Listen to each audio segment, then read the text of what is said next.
Good evening, everyone, and thank you for being here, to those in person and also for those who are watching us live streaming. I will ask the board secretary to take roll to establish a quorum for the record. And now we will have our student representative from Milliken, Ms. Sydney Tai, to lead us in the pledge. If everyone could please stand. Place your hand over your heart. Ready? Begin. I pledge allegiance to the flag of the United States of America and to the republic for which it stands, one nation, under God, indivisible, with liberty and justice for all.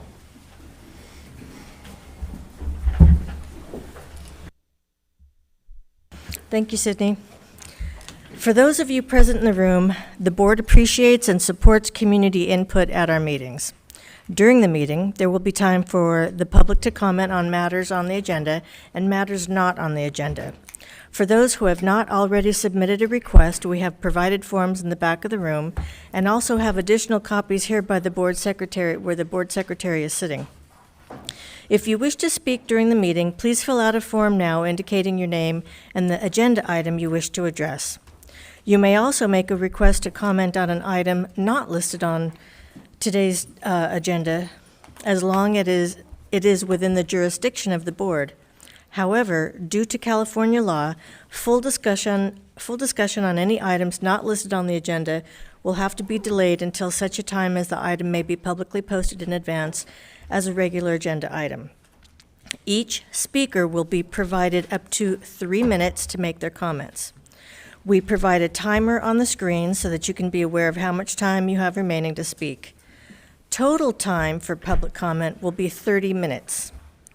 Please refrain from interrupting or conducting any behavior that prevents others from participating in the meeting or that disrupts the board's ability to conduct business. This includes any conduct that prevents members of the board, district staff, or a person making public comment from speaking or being heard.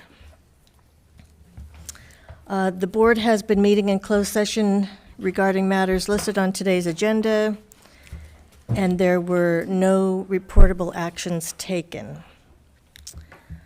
We will now adopt the agenda. Actually, I think we need to pull an item. Did you want to speak to that? Yes, we'd like to request that item number 41 of the Business Department report be pulled this evening, and Business Department report is 13.6 of consent calendar A. I move to approve the agenda as amended. Second. Any discussion? All in favor? Aye. Opposed? Abstentions? That passes 5-0. Okay, now we have our introduction of our student board member, Ms. Sydney Tai from Milliken. Go Rams. Go Rams. Good evening, everyone. My name is Sydney Tai. I am a Quest senior at Milliken High School, and I am the co-ASB president alongside MBA senior Jasmine Bravo. I'd like to first say thank you all for having me here tonight. I am honored to be speaking on behalf of my entire school. To begin, we started off our school year strong with a successful and engaging homecoming week. Our lights, camera, action theme was unanimously decided by our ASB last school year. We had high amounts of student participation in all grade levels, which is always wonderful to see, as our freshmen can be wary about partaking in school activities. We hosted our annual homecoming fair where over 50 clubs participated. Our student section at our homecoming football game was lively and full of school spirit. And our annual halftime homecoming show was featured our choir, marching band, and guard, dance team, and cheer team. We were able to crown our Ram royalty for the night, with each contestant supporting one another just as much as the students in the stands. Our dance had a terrific turnout, and ASB provided a DJ, photo booth, food truck, games, and more. Our football student section this year was ranked number 10 in the nation for the second year in a row. We were ranked based on our students' level of school spirit during random games where we were being observed. The voting also took place online and on social media. As far as sports go, our girls' golf team brought home our first ever CIF golf championship in school history, while many of our other sports went into the runnings for CIF as well. Our very own Jason Parra had an outstanding junior year cross-country season, breaking multiple records. He ran the fastest 3-mile time in California with a time of 13:56 and broke our school record with that time. He also ran the fastest 3-mile time in Moore League history and finished 6th in the CIF state meet. It's safe to say that Jason has made Milliken history and has definitely made our school proud this year. To continue, our last week of school before winter break had high amounts of student engagement similar to homecoming week. We started off the week with a pajama and hot chocolate day. ASB gave out free hot chocolate and we offered games where students could have a chance to win a free winter formal ticket. We ended the week with an ugly or festive holiday sweater day, which doubled with our staff breakfast that we do every single year. Milliken hosts a staff breakfast each year on the last day of school before break. It is entirely sponsored by ASB, and all the food is provided and cooked by our ASB student leaders. We have a total of 98 ASB student leaders at Milliken, each bringing their own item to contribute, and each is a part of a team that would handle a specific food to cook or organize. Our wonderful vocal ensemble and vocal point sing for our staff and teachers as well. In terms of upcoming events, our winter formal is less than 2 weeks away. Our theme for this year is Moonlight Masquerade, and our formal will be taking place at the Natural History Museum. Although finals for this semester are just around the corner, I'd like to just say I wish good luck to all my Long Beach seniors. We got this, and let's remember we only have 1 semester to go after this. As the second semester of the school year gets closer, our ASB has started planning exciting events for our student body. We are in the works of planning our annual Valentine's and St. Patrick's Day rally. Our rallies are planned and aim to boost morale. Our rallies are planned and hosted by student leaders themselves. In order to also boost morale, we are brainstorming for Unity Week coming up this March. In the past years, we've had dress-up days like Unity Through the Past and Unity Through Sports. In May, Milliken will be hosting, for the second year in a row, the 562 Night Market. I, alongside 3 other student peers, created this night market from the ground up. It focused on highlighting the beauty of Asian American Pacific Islander culture during AAPI month. We had a wide array of foods, games, information, and performances during the month. All our volunteers and clubs involved were entirely Milliken students. Many organizations from the Long Beach community worked with us, such as Long Beach City College and the YMCA of Greater Long Beach. We had over 500 attendees join us for the first ever student-led night market in LBUSD history. This year, we will continue our work to celebrate and spread Asian culture through this event, which will be spearheaded by me, Emma Huynh, and Elise David. I'd like to end by not only thanking you all for your time here today, but on behalf of my fellow leads, we would like to formally invite all of you to join us at Milliken on May 25th for our second round of the 562 Night Market. We would be honored to have you all at our event and will send you a formal invitation once the day gets closer. We hope you consider coming out to see what our Milliken and District AAPI students have to offer. And once again, thank you all for your time tonight, and I am open to any questions anyone may have.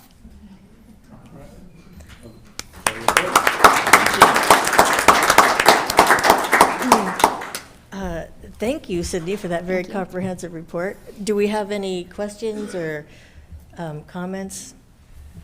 I heard through the grapevine that she is planning on attending the world's best public university. Did I hear that correctly? Yes, you heard that completely correctly. After high school, I hope to be the first in my family to attend a 4-year university straight out of high school. My top choice as of now is UCLA, and I'm really hoping that I get in. Well, Dr. Benitez, yes. Thank you. That deserves a round of applause. Dr. Benitez, maybe you could put in a good word for her. We just did on the public record. And yes, public record. Absolutely. Okay, well, is there, what? Oh, your light's on? Okay. Sorry. It is?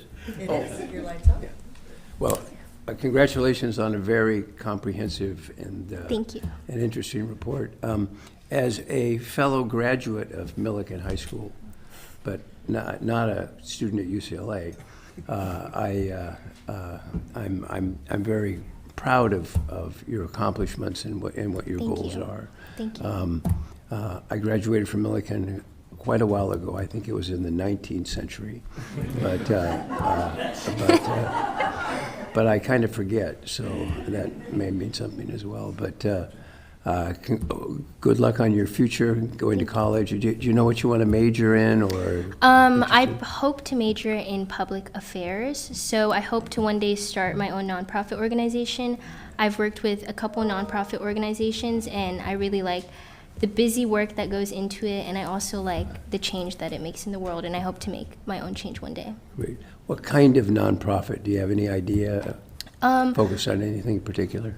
I've thought about it, and I've considered centering it around the Cambodian community in the future, because I've been a part of the been involved in the Cambodian community since I was 5, and I've done a lot of work in the Cambodian community in Cambodia town, and I feel like it's taught me a lot about myself, working with my people and seeing their lives in Long Beach, and I want to make a change because I know Long Beach has the second highest Cambodian population outside of Cambodia. Right, okay. Well, congratulations. Thank you. Thank you. Mr. Miller. I needed to make sure this was on public record. You are a superstar. I can Thank you see it, so I can feel it. I think everybody in this room can see it as well. Thank you so much. You were very, very impressive. One of the things that you said just really got me excited, and that's why I had to push the button, is when I give my graduation speeches, Yeah. which I'm going to definitely try and make the Millikan graduation now. I really hope One of the things that I often end with, because it has been something that has benefited me, is someone told me, when you graduate, obviously you're looking for a job, but don't just make $1, make a difference.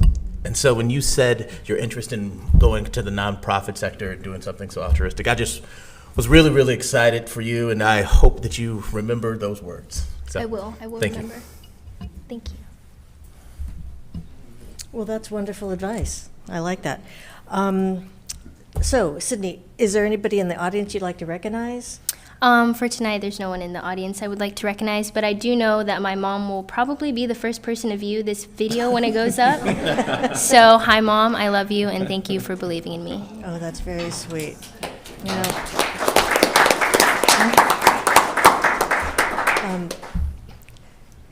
we know it's, what, excuse me? Oh, photo, that's what you're doing with your phone.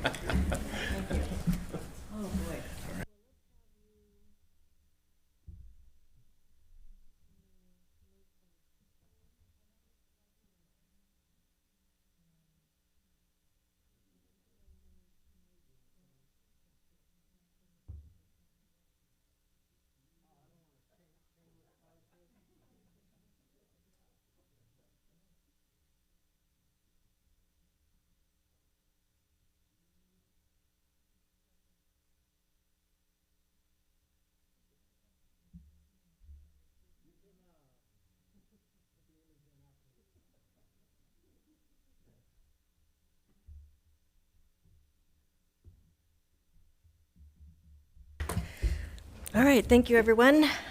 Sydney, we know this is a school night, and you're welcome to stay. We're going to be here till about midnight, so just kidding. We'll wrap it up by 11:45.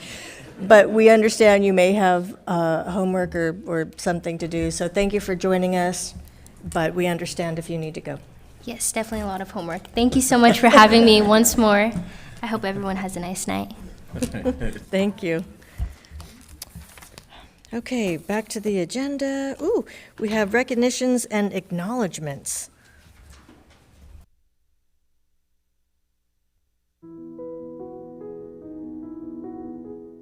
Hi, my name is Kalea. I'm an 11th grader at Renaissance High School for the Arts.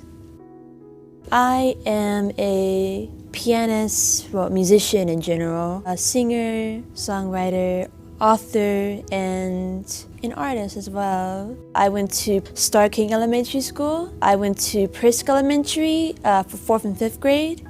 And then for middle school, I went to Marshall Academy of the Arts. And now I'm here at Renaissance.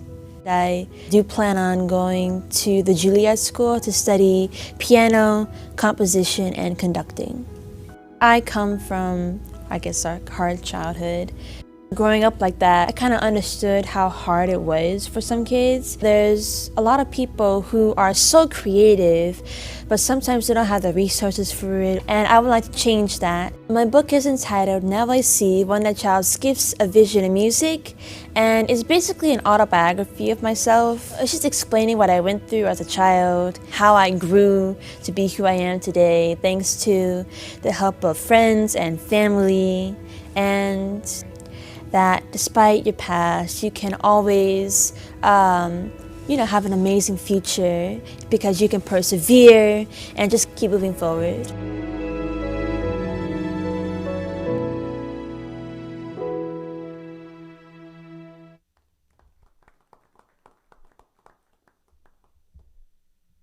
Yes, as Dr. Benitez was telling me, it sounds like a most inspiring student. Okay, that brings us to public testimony on items listed on the agenda. We have none. I was looking for Letitia. Yep, there she is. Nope, we don't have any. But we do have people who'd like to speak on items not listed on the agenda. So I'll just remind everybody it's 3 minutes, and that'll be a maximum of 30 for items not listed on the agenda. We'll start with Patty Jackson. Good evening, everyone. My name is Patty Jackson, and I would like to speak on Planned Parenthood. Planned Parenthood should not be on school campuses. I know they're disguised as well-being centers. Schools need to focus on educating our children on the basics, math, spelling, and reading, especially reading. As parents, we can handle the rest. We are our children's best advocates. Human rights means humans get to live. Planned Parenthood does not share those views. Therefore, I say keep them out of our schools and focus on educating our children with a traditional education. Thank you. Thank you, Ms. Jackson. Next, we have Nora.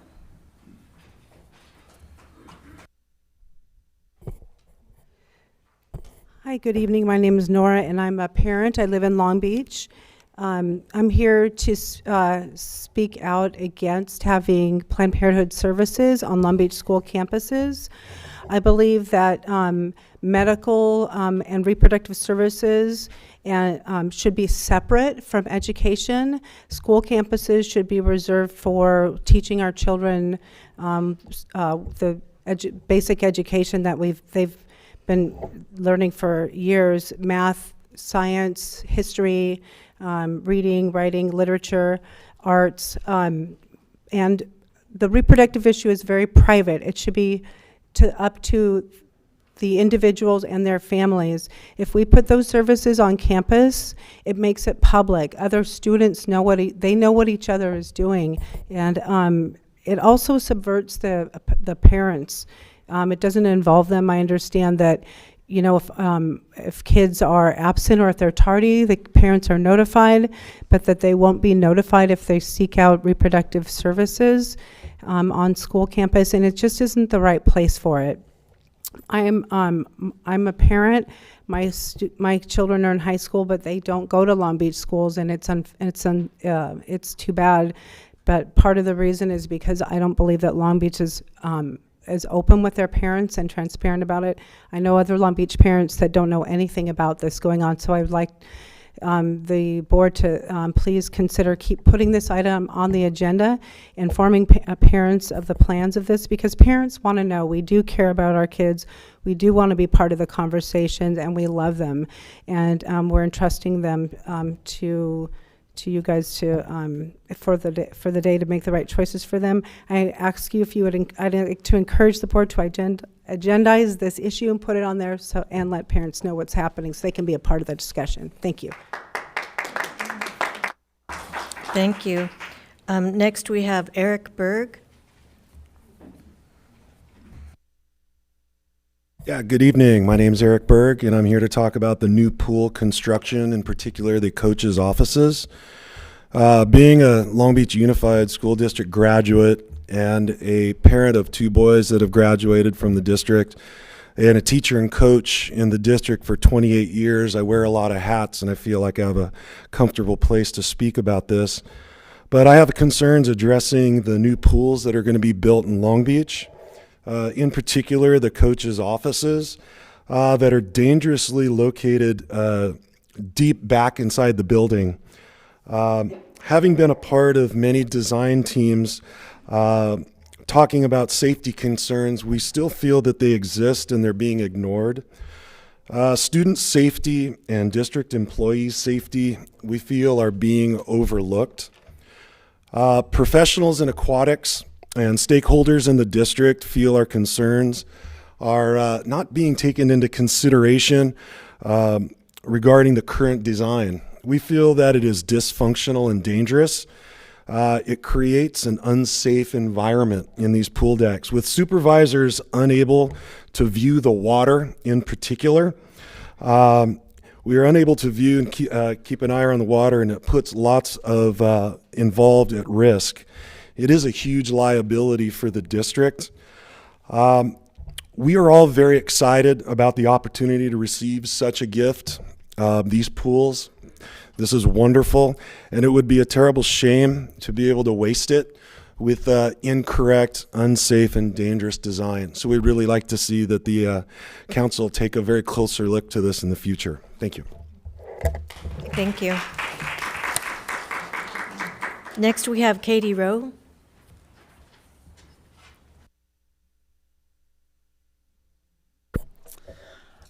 Good evening, I'm Katie Rowe. This is a photo of Ryan Hardison at age 14. Ryan was an ROTC cadet and above average student. He drowned at Jordan High, May 23rd, 1990. Although there was a lifeguard on duty at the time, there are reports the pool was not properly supervised. Ryan did not know how to swim. He was at the pool that day to learn. According to the CDC, almost 70% of Black, half of Hispanic, and 40% of Caucasian children have no or low swimming ability.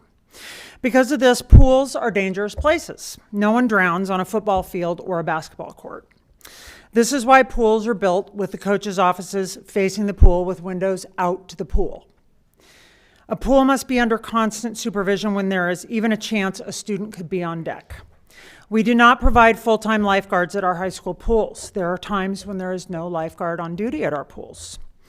From my research with aquatics experts, there are no pools statewide or possibly even nationwide with offices that face the pool. But Long Beach is going to set the trend and possibly build 5: Wilson, Lakewood, Milliken, Jordan, and Pauley. This is not something we want to be known for nationally. You keep insisting, the district, both in public meetings and on the district website, that your teachers and coaches help design these new modern locker rooms. This is patently false.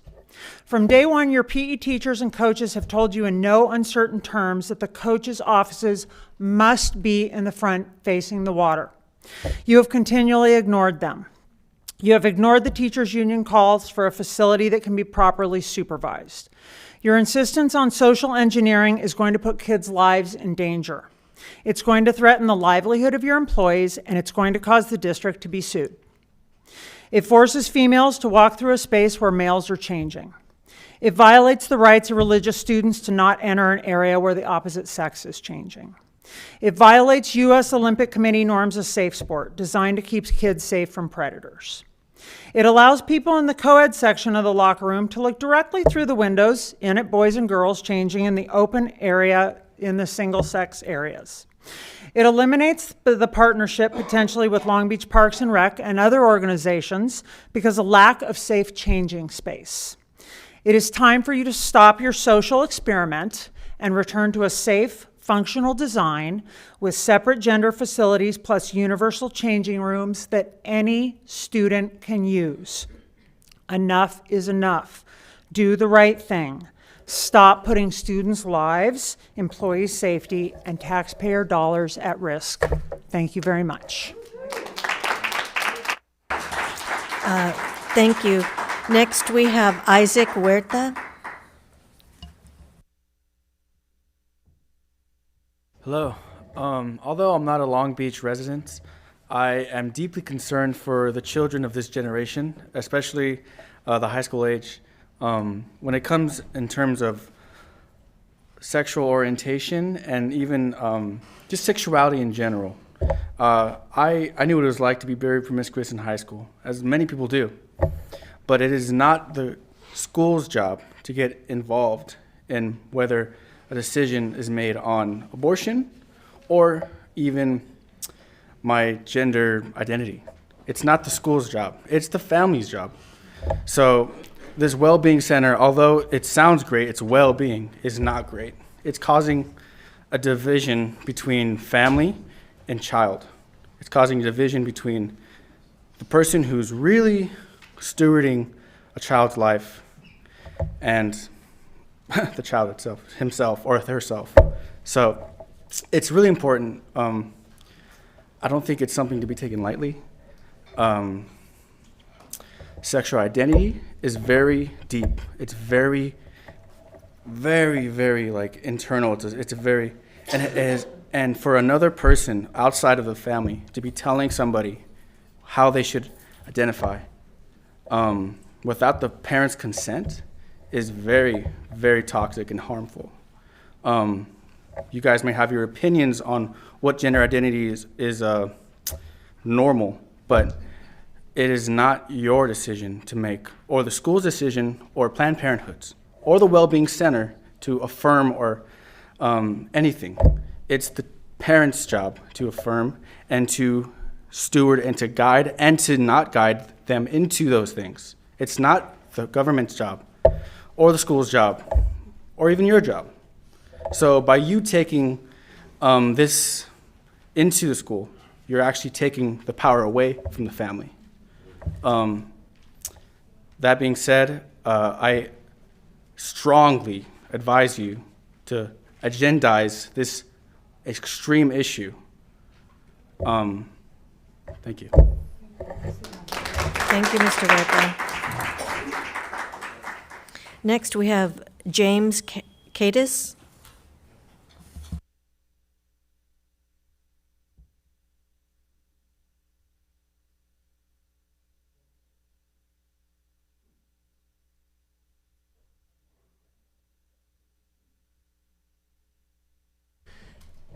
Hi, my name is James Cadiz, and I'm the senior pastor of Calvary Chapel Signal Hill. I am also a first generation born to two parents who were both born and raised in Egypt. Not that I believe in immutable characteristics being the sole authority for how I establish morals. But I think it is important to note, because I am very concerned about what everybody is calling the Well-Being Center. Certainly, I believe that it is admirable. I think it's remarkable. I think it's appropriate and undoubtedly God-honoring to be in a position where you are looking out for the well-being of our students. I think that that's very important. And as a father who has adopted 3 children very proudly and blessed to be able to do it, I am one that takes it very seriously to make sure that our children are being honored and respected. The concern that I have with the association of a well-being center with an organization like Planned Parenthood is deeply concerning to me. It's deeply concerning to me for a lot of levels. Perhaps one of the levels that I should speak to, besides the preservation of life and some of the other major concerns that are very obvious that go with that, may perhaps be with the issue of racism, which is something that we've been struggling with for a considerable amount of time.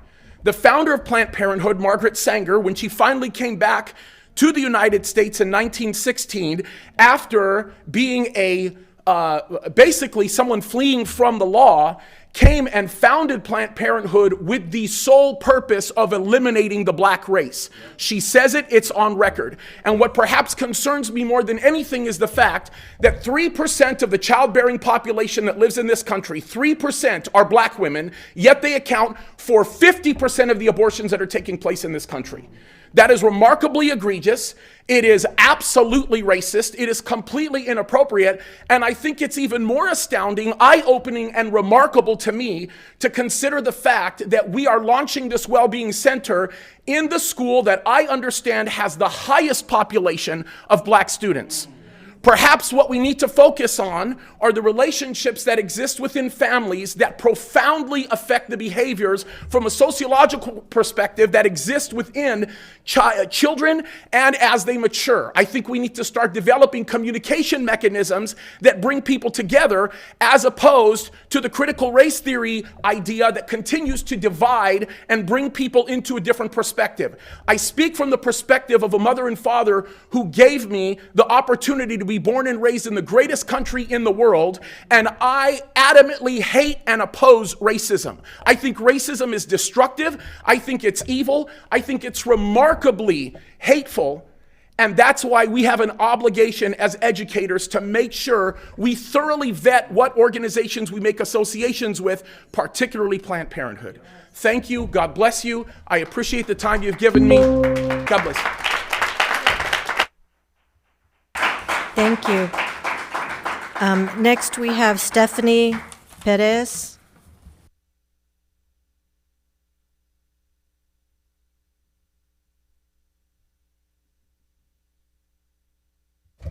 Hello, my name is Stephanie Perez. I am a teacher at Jordan. First, can I tell you how much I love Jordan? I really, really, really do. I started my career there, and honestly, if all goes well, I will retire there. I love it. I really, really do. But we work as a team there, and because of my love for Jordan is why I am here. I'm not opposed to our Wellbeing Center, and I want to make that crystal clear. I am highly opposed to Planned Parenthood on campus. I strongly feel as a parent myself that when a parent drops off their daughter at school, they should not have to go to work and worry about are they in Miss Perez's class or are they getting Plan B? Guys, our nurse can't even give our students a Tylenol. And yet these people can come on and give our kids Plan B. I feel like there's a huge problem with that. And now if you were talking about this at a different time, I honestly feel like during school hours, they should be in class. And I feel like we all should agree with that. And there's a big problem when the parent doesn't know anything. When a kid goes into the Wellbeing Center, there's no notification. In Long Beach, guys, we over-notify. As I'm here, I got 3 emails about finals next week, right? Like we tell them about everything, and rightfully so. But if a kid goes inside of there, the parent knows nothing. And as a parent, that grieves me so much to the point where if this were coming to my daughter's school, I would pull her out. It is insane to me how it's okay that a child can go and get Plan B, and we know nothing. Even teachers, we work as a team there at Jordan, and this Wellbeing Center is kind of coming in and taking it apart. I am very passionate about this. In 2011, health came out of our schools. I taught health last year, actually, so it's slowly, gradually being gone, and our kids need health so badly. So you take out health, and you bring in Planned Parenthood to be the health educator, something is wrong there. I would love for you to bring back health all year long. Our kids need it so badly. And there was a brand spanking new equity center. It's right next door. Now, 3 years ago, access, it might be a thing, but it is right next door. I went there personally. They would love to partner with us. Love it. They know they've never been on campus, and it's a $3 million. They actually honestly felt that we are kind of slapping them in the face by bringing this well-being sense, by bringing this there, and they don't know anything. They would love to partner with us. I encourage you guys, talk to our parents. The parents don't want this either. Talk to them, and I encourage you to put this on the agenda. Thank you. Thank you, Stephanie.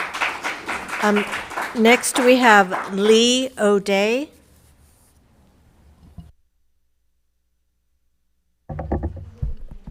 Good evening. I'm a mom and of a student in LBUSD. Sorry. Regarding the Wellbeing Center, I oppose it partly because of safety. My son has told me that he's often seen strangers on campus, other children from other schools on campus, as well as his particular school has its own fight Instagram account because they have so many fights at his school. So if we invite a well-being center that's connected to something like Planned Parenthood, I'd be seriously considered about the safety of my students. If it brings other divisive people into the community, how can we assure that he will be safe, or that any of the children will be safe at their schools? My other concern about the Wellbeing Center is that they can refer students outside of campus to do other health issues. And one of the things they can be referred to is hormonal medicines, testosterone. So my feeling is so many of these kids are groomed on social media to examine this, and instead of going to their parents and talking to their parents about these issues, they will be groomed on social media and then go to the center and be referred off campus, and not told about all of the side effects that HRT and testosterone will do to their bodies. And then we won't be notified that they go off campus, and then we won't be able to get any information about their treatments because of HIPAA. So I'm very concerned about that. I encourage you to make this an agenda item. Thank you. Thank you. Next, we have Jeffrey Hoku. Hi, my name is Hoku Jeffrey, and I'm an organizer with BAM. It's the Coalition to Defend Affirmative Action, Integration, and Immigrant Rights and Fight for Equality by any means necessary. Students in Long Beach must stand up and fight for their right to sexual and mental health care and all healthcare services that they need in their schools. Whether they're dealing with addiction, pregnancy, suicide, or any of the difficult issues that young people have to deal with, they have a right to have a place to go in their school and get help. Whether that's education, reproductive health education, counseling, STD testing, contraception, or even help to get an abortion if that's needed. The right for these services has to be confidential because too many young people know the truth about family life. And that's if their parents were to find out that they were lesbian, gay, bisexual, transgender, were pregnant, that they could get abused by their parents. And they have a right, the district has an obligation to prevent abuse of the students in the public schools. There's far too many adults, and young people know this, that are afraid of the curiosity, creativity, sexuality of young people. And young people have a right to get these services when they need them. The small group of pro-Trump, the small pro-Trump group that has ties to the neo-fascists of the Trump movement, and the small amount of religious fanatics they have gathered around them, do not represent our communities. They're making this attack on Jordan High School because they're hoping to use this issue to make electoral gains for Donald Trump in 2024 because they feel that they're far too weak by their showing in the midterm elections. And they want to use our communities to make gains for themselves. And they're hoping that they can count on the weakness of the Democratic Party for all, as the Democratic Party has been too weak on all issues fundamental to the Latino, Black, immigrant, other minority communities of this nation. What they think, they think that the Democratic Party would rather have something to talk about and look good rather than fight for those things. The truth is, these programs, they should be all across Long Beach Unified. This program is a long time coming. And the board has to defend the Wellness Center to make clear that there is no base of support amongst this board in the city of Long Beach for Trump and his program. The young people who are the most vulnerable to the inequality, the poverty, discrimination, many of whom have had to take care of loved ones suffering from COVID, young people have to take the lead in this fight. The Trump Supreme Court despite the Trump Supreme Court's overturning of Roe v. Wade, the right to abortion remains tremendously popular all across the country. In California, there were two cities that decided to try to make abortion an issue and ban abortion. They failed. I'm sorry, Hoku, but The your board time, should be proud. Confidential your services time is for up. We're lesbian, gonna gay have to move students, on. for women. We're- For abortion if needed. The board should be proud and stand on it. Next, we have Caroline Wong. Hi, my name is Caroline Wong. I am also an organizer with BAM. We are the Coalition to Defend Affirmative Action, Integration, Immigrant Rights, and Fight for Equality by any means necessary. And I'd like to read a portion of our statement. California is at the forefront of defending every progressive aspect of our society that the pro-Trump fanatics want to attack and destroy. It is no surprise that they are now targeting our schools.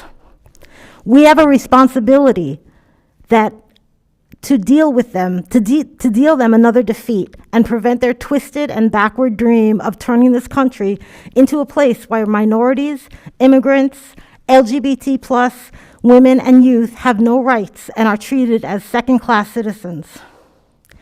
We can act independently and collectively to make clear that California, and so should the rest of the nation, be a place where youth have rights and can be themselves. A place where women have control over their own bodies, high school women included. Where minority and immigrant communities are treated like full human beings and have access to rights and opportunities that they deserve. Access to a free, quality public education is a fundamental right in our society. Access to free health care, including reproductive and mental health care for everyone, regardless of their age, race, gender, or immigration status, must be available, not just in our schools, but for everyone in society. The pandemic has clearly shown the importance of defending the existing access to these basic needs and the necessity of fighting to expand them for everyone.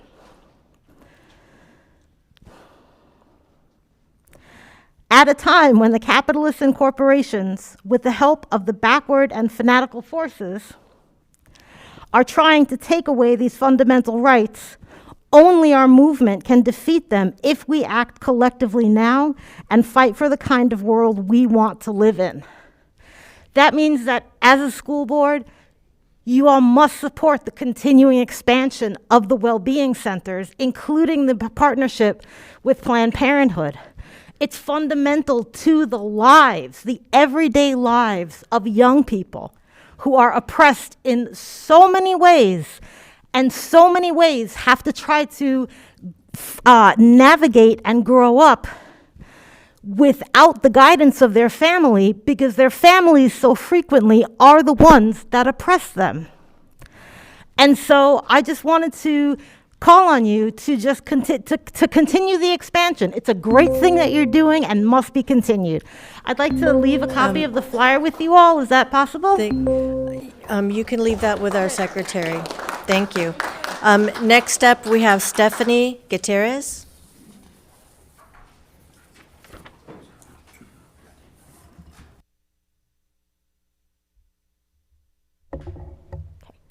Hello. Hello, everyone. My name is Stephanie Gutierrez, and I'm an organizer with the Coalition to Defend Affirmative Action, Immigrant Rights, and Integration, and Fight for Equality by any means necessary. And I'm also studying to be a high school teacher. I am here as part of the movement to make sure the Wellness Center at Jordan High School is actually opened. We know that for many of us, if our parents knew we were sexually active, were pregnant, or gay, or were struggling with any of the particular things that young people struggle with, we could get beaten, or they could present additional unnecessary obstacles to us being able to deal with the issues we face and are capable of resolving ourselves with the help of our schools. Schools must be a place to build social relations that help students develop their own sense of identity as independent people, including sexual orientation and gender identity. It is essential to learning and development for young people to have a safe school environment that validates and acknowledges their existence. We live in a society that is incredibly unequal and repressive, and where too many young people experience parental abuse at home that stifles their personal development and harms their well-being. The school board must take action to defend the Wellness Center from Trump and anti-abortion fanatics and ensure that it is opened. We can win this fight. The necessity of addressing the health and well-being of young people in our schools with well-being centers and other programs is urgent. Children and youth are the most vulnerable victims of poverty, inequality, and discrimination. In our schools, we're victims of all the inequalities and discrimination of American society, as well as overcrowded classes, underfunded programs, and inadequate facilities. Teenagers and older youth are the main victims of police profiling, harassment, and brutality. By taking up the fight to defend well-being centers, we can become leaders of our communities and of a powerful civil rights, immigrant rights movement that can defeat the Trump movement and win full rights and equality for our communities. Thank you. Thank you. Next, we have Linda Cortez. Do we have Linda? Yes, my name is Linda Cortez. I am a former teacher. I taught for over 25 years. I just retired recently. And this issue that I would like to address is the Wellness Center, which Planned Parenthood is bringing into schools. This is not a Trump issue. This is a moral issue. This is an issue that should be with the family. It should not be in schools. Our students here in Southern California score very, very low throughout. Look at all the scores. California as a whole does horribly compared to other states, compared to other districts. We need to focus on academics, reading, writing. We need to keep this issue with our families. We need to keep this issue as a family issue and not bring it into the schools. The kids do not need this kind of distraction in school. This is going to cause chaos. You will see in the future, there will be chaos because of this. Planned Parenthood has no business in schools. Keep that as a family issue. We need to focus on reading, writing, math. We need to focus on what these kids need, and Planned Parenthood is not it. Thank you. Thank you. We have time for one more. And the next, or I should say the last speaker is Melinda Ramsey.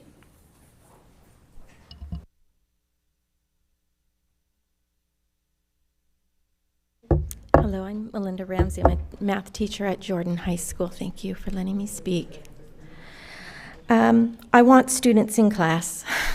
I want them to be able to, it's unclear if students are with Planned Parent personnel and not in class. It's unclear on what that looks like as far as having them there instead of with us, where they should be able to learn. Please bring back health and students so that students are presented with the ability to discuss and use their own mind and decide outside of school what they will choose for themselves. We give students tools to use to teach them at school. Having Planned Parenthood on campus at Jordan High School is wrong. Students will be given tools on campus that they will want to use. That's our job. It's not okay for students to be having sex on campus. We would like them to be focused on learning. We're working to encourage students to attend school and support to lessen the absence rate, not increase it. If students are giving birth control on our campus, then they will be using these tools off campus instead of attending class. Teachers, we are one nation under God, and Planned Parenthood promotes violence and murder. Murder is a person is guilty of murder if the person intentionally or knowingly causes the death of another human being or engages in conduct that manifests a depraved indifference to the value of human life and that in fact causes the death of another human being. Thank you, LBUSD, for putting measures and structures in place to end systematic discrimination. Systematic discrimination can be described as patterns of behavior, policies, or practices that are part of structures of an organization which create or perpetuate disadvantage for racialized persons. from Martin Luther King Jr., our lives begin to end the day we become silent about things that matter. The unborn matter. All lives matter. Black lives matter. There comes a time when one must take a position that is neither safe nor politic nor popular, but you must take it because conscience tells him it's right. Planned Parenthood promotes violence, behavior involving physical force intent to hurt, damage, and kill someone or something. Strength of that is not the Long Beach Unified Way. Margaret Sanger, who is lauded on the Planned Parenthood website, had her advocacy was for a stern and rigid policy of sterilization and segregation to that great a population whose progeny is already tainted and whose inheritance is such objectable traits may be transmitted to offspring. She sought to promote. Here is a quote from her, who the founder of Planned Parenthood. We do not want word to go out that we want to exterminate the Negro population, which is exactly what she set out and is still doing today. I'm sorry, but that's your Thank you. time. Thank you.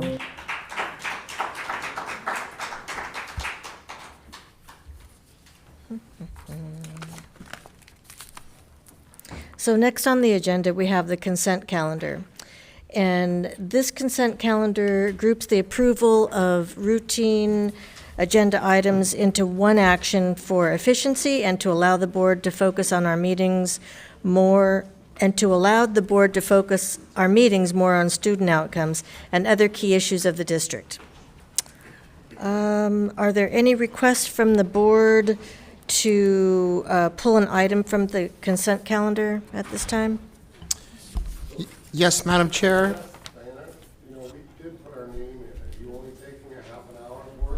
We are only taking a half an hour's worth. We have 30 minutes dedicated to public comment for items not listed on the agenda, and we hit the 30 minutes. And so we're not taking more. We have a time-sensitive issue that we want to discuss, and that's why we've been here. We got here early, we signed up. I don't know why we don't have a chance to talk.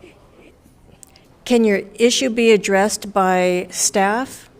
We've been trying to deal with this for a while. It's mainly on my daughter getting an inter-school transfer that this doctor here has not allowed us to do for a reason we don't understand. And that's what we wanted to discuss. Do we have somebody that can talk to him or talk to the parents now? Been here for the last 3 weeks, and we won't return our calls or talk to us or anything. Okay. Mr. Suarez will help you and make sure you get attention for that. Yes. Okay, so back to the consent calendar. Do we have anybody who wants to pull an item from the consent calendar? Yes, Madam Chair, I'd like to pull out of 13.7, purchasing and contracts, item 30, I just saw 33. If we could have someone from facilities, Dr. Baker, speak to the security camera investment that we're making. Specifically, it has been a question that has been brought up by parents. We were at a Community Advisory Committee meeting last week, Special Education Community Advisory Committee, and they were wondering what the status was of cameras being at school, specifically around addressing some of the student safety issues. And I know that this is a big investment that our district is making here. So, Mr. Miranda, if you could provide some more information on this item, I think it's an important investment. Will do. Thank you for having me as well. So campus safety at the forefront just remains at the absolute forefront of all of our thoughts on the facility side of the house and for Long Beach Unified, of course. So we have a number of cameras we've installed as a district at each of the high school campuses. We've actually done quite a bit just with respect to campus safety improvements over the years as well, right? So we've embarked on projects including single point of entry to each campus, perimeter fencing across each campus as well, and again, the cameras I mentioned installed at the high schools currently. This particular project has to do with really the next phase of those campus safety improvements. So we have great interest as a district to install cameras at the middle school level and elementary school levels as well. Right now we have funding to embark on this next phase, which would install cameras at each of the middle schools and K-8 campuses at this particular point in time. We do still have interest in installing more down the line, Measure Q actually calls for additional camera installs as part of the campus safety bucket as well. When all is said and done, really within a matter of years, we'll have camera installs at each campus in Long Beach Unified. And again, just to reiterate, this particular phase in this contract is for a design-build agreement with a vendor and a builder to embark on the installs at middle schools and K-8 campuses. So, Mr. Miranda, just to confirm, that means all middle schools and K-8s will have the cameras, the new cameras? Correct. Okay, thank you. Thank you. Do we have any other items that you'd like comment provided for or pull an item? Okay, then we will take a roll call vote. Are we ready for that? Or maybe not. I'm going to wait just a minute because it seems like we have a discussion and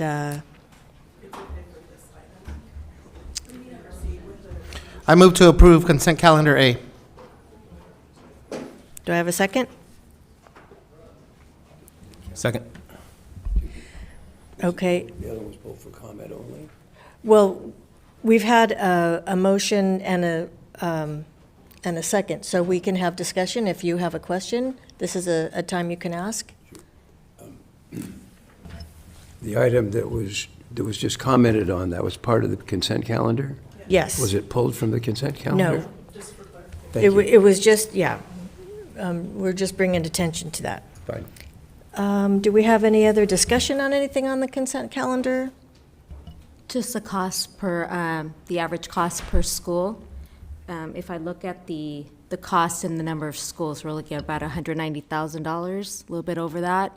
So maybe just how much we're spending. Mr. Miranda, would you like to return to the podium for us? Thank you. Absolutely. I didn't get too far. So you're right on. In terms of number of campuses, when we total up our middle school and K campuses, that's 21 schools. When we take up the total cost of this agreement and do the math, it's on average about $190,000 per school. That's an all-in cost. So that includes design fees, builder fees, not just the cameras themselves, but all of the infrastructure leading to and from each of these cameras, the ability for us to access the cameras remotely at our school safety division as well. Includes contingencies in case we encounter unforeseen conditions at any one of these school sites during construction, which is often the case when we're dealing with older school sites, of course. Thank you. Thank you. Do we have any further discussion on any items on the consent calendar? Okay, so we will take a roll call vote. Mr. Miller? Aye. Dr. Benitez? Aye. Mr. Otto? Aye. Ms. Lopez? Aye. And I vote aye. So hearing no opposition or abstentions, the consent calendar passes 5-0. We will move to consent calendar B. Move approval. Second. And discussion. I'd like to recuse myself from consent calendar B due to conflict of interest. Okay. Any further discussion on consent calendar B? All right, roll call vote. Dr. Benitez? Aye. Mr. Otto? Aye. Ms. Lopez? Aye. And I vote aye. So that item passes 4-0 with one abstention. And that brings us to staff report. We will start with Ms. Yumi.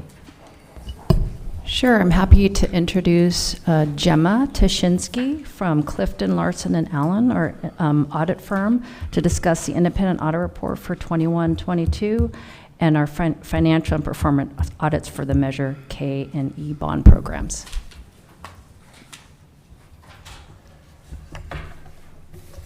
Thank you so much. Good evening, everybody. I'm Gemma Tashinsky. I'm a principal with Clifton Larson Allen, your independent. Whoops. Still learning to navigate with crutches. But I'm here to present the audit report for the district's financial audit, as well as Measure K and Measure E for the June 30th, 2022 fiscal year end. I'll start a little bit just with the audit process. The audit process is a collaborative process, starts sometime in spring usually. It involves discussions with management, the audit committee. You have representation of on the audit committee of board member. And so we begin that process of designing the audit through those discussions. So we plan the scope, responsibility, and discussion about how to move forward. So management is responsible for the presentation of the financial statements, and as your auditor, we're really responsible for issuing that opinion on those financial statements. And we do that by obtaining evidence for the amounts and disclosures in the financial statements, performing procedures based on our judgment, and then doing various tests of compliance. The audit does require state compliance that's issued by the State Controller's Office, the Education Audit Appeals Panel, and then of course, since you receive federal funding, the Office of Management and Budget also issues guidance in terms of federal programs that we do have to test. So we've issued an unmodified opinion on the financial statements that is considered a clean opinion. That means an informed financial reader can rely on the information to make decisions. And you'll find that when you look at the report on page 1. This year there was a new standard that the district had to implement, GASB 87 on leases, and so we work with the district in the implementation. And so you will see some new information in the report when you look at it. You'll see operating leases now recorded as right-of-use assets and liabilities and additional disclosures. Significant assumptions are part of the audit, and so that is also a focus as part of our professional standards. We have to look at assumptions and consider whether they're reasonable. So key assumptions in the financials that we have to highlight are things like your pension liabilities, your OPEB or your health and welfare, your retiree health and welfare, and anything that's really actuarially kind of determined. And so we do look at that, and so we feel comfortable with those assumptions and data that's in the report is in regards to that. So as a result, we have an unmodified opinion. The district continues to meet and exceed the available reserve level of 2%. We had no audit adjustments, and the report reflects information received in your unaudited actuals in September. So what you received is the same information. It's in a different format. There are a lot of footnote disclosures I encourage you to read that help support and help you understand those values and the numbers in the financials. We had no findings related to the financial audit or the federal compliance audit. We did have 3 findings this year related to the state audit. State audit involved bringing back some of the old areas that we looked at, like attendance now that you're back in person, expanded steps related to independent study, as well as some additional steps related to some of the new funding like ELO. So we were looking at all of those things. The 3 findings, one was related to independent study, just a matter of making sure you have master agreements for every student that's in the independent study program and that you're keeping the work product. The second one had to do, again, sort of with independent study, but with filing your P2, your attendance reporting. Generally, the district files a second report later in the year to catch any changes that are made by teachers. And so that had not been updated, and so there were some differences in terms of the attendance originally reported and ultimately reported. And then the final one has to do with the CalPads. You have to collect data in terms of free and reduced lunch students, EL students, and that data then feeds into your local control funding, your concentration grants. And so we had 1 error out of a sample of 60, so really minor, just a matter of documentation not supporting one of the designations for one student.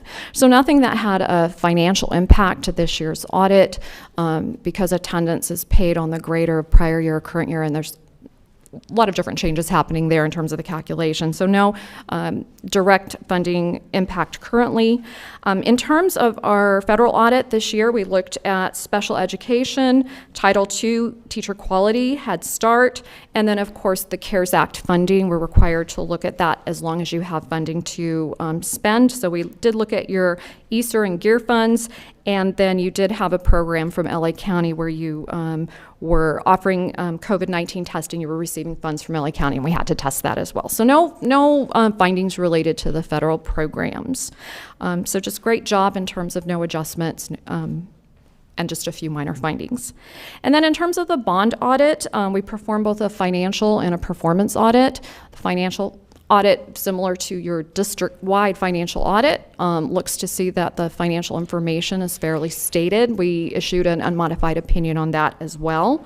And then in regards to the performance piece of the audit, the key focus there is looking at expenditures to ensure that they're supported and they meet the requirements of the bond measure. So are you spending the money the way that you had communicated you would spend it based on the bond measure? So we looked at about $35.3 million in expenses for Measure K and $36.9 for Measure E. And so for all the transactions we looked at, they were supported by all the necessary documentation, and we felt they were in line with the purpose of the bond funds. So a clean opinion there.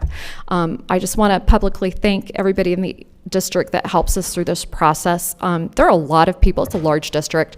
Yumi and her team, Susan Ginder, Renee Arcus, their team on the facility side, David Miranda, Sarah Slater, all of their team, Ellen Riesling. So a lot of folks that we kind of disrupt their day, and they're always just really very responsive to the things that we need. And especially these last couple of years with all the changes in state compliance, the new federal compliance, just so much more documentation they have to pull and provide. And so we do appreciate the collaborative nature of working with the folks in your district.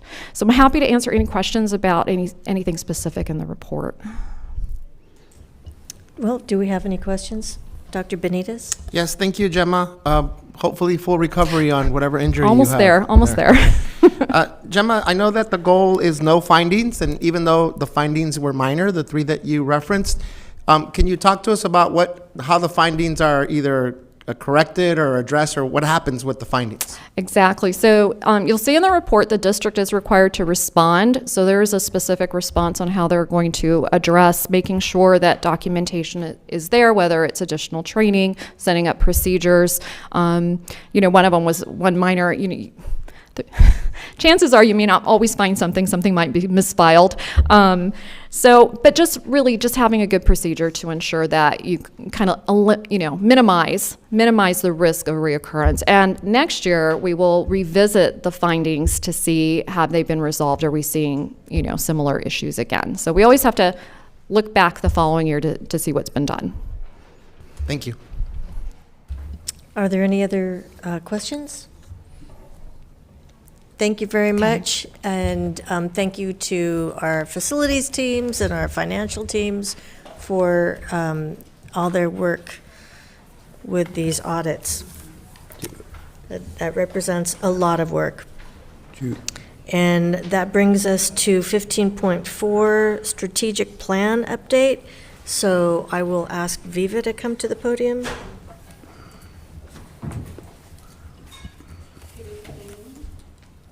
I'm really excited. Thank you so much for having me. I'm Viva Mogi, I'm Director of Strategic Programs and Policy Development. I'm joined here today with Dr. Lucy Salazar and our partners, Prospect Studio, who I will call up to do a brief introduction. I don't have a clicker with me.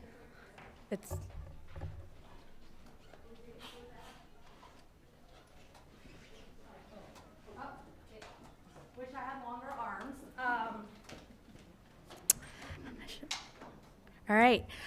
So just quickly, just going over the agenda tonight. Again, I will be introducing our partners, Prospect Studio, talking a little bit broader about what our vision and strategic plan is. We know we have a new commissioner on board as well. So want everyone and also everyone in the public to be on the same page. The timeline, what we've done so far and what we're doing today, and kind of taking also a deep diver on our phase 2 around engagement and our strategy around that. So with that, back in July, we did to embark on this visioning and strategic planning process. We did select a partner to join us to this Prospect Studio. They are an equity design thinking firm that focuses around doing this work with public education school districts. And so I do want to call up Dr. Fiona Hovenden and Sonia Lopes to come up and do a quick introduction.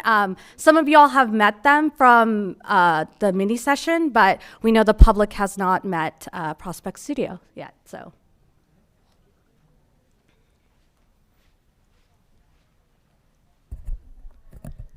Thank you. Good evening. Am I close enough to this? Yes, thank you.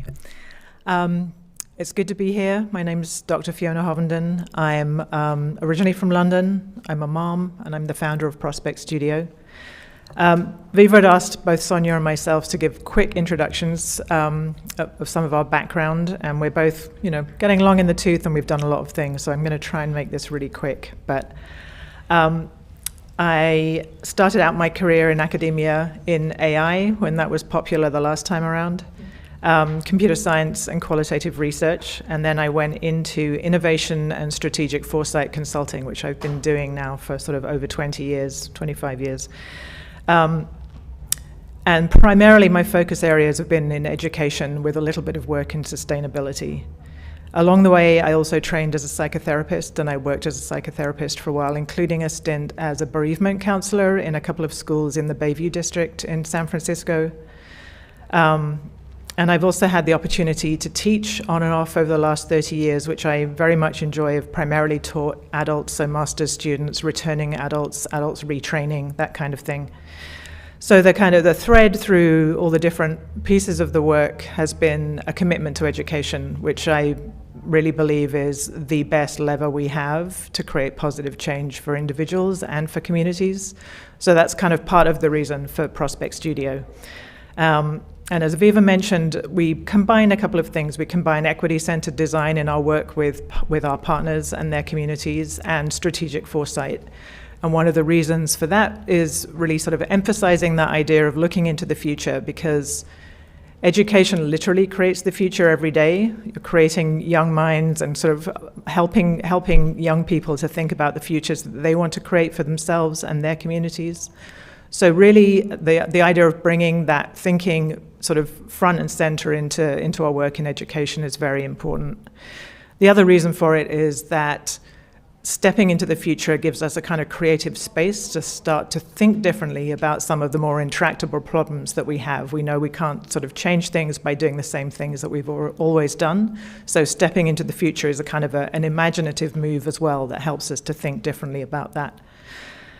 And then finally, part of this work around thinking about the future is also to develop a sense of agency. It's not about predicting the future and being sort of absolutely right about what might happen, but it's about building the capacity in people so that they can sort of feel a sense of power and assertiveness about the future that they want, and ways to kind of work together creatively to make it happen. So that's me.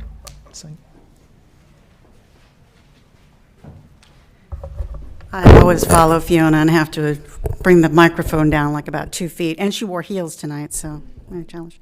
My name is Sonia Lopes, and I've met most of you already, but I never know what to say. She's from London, about where I'm from.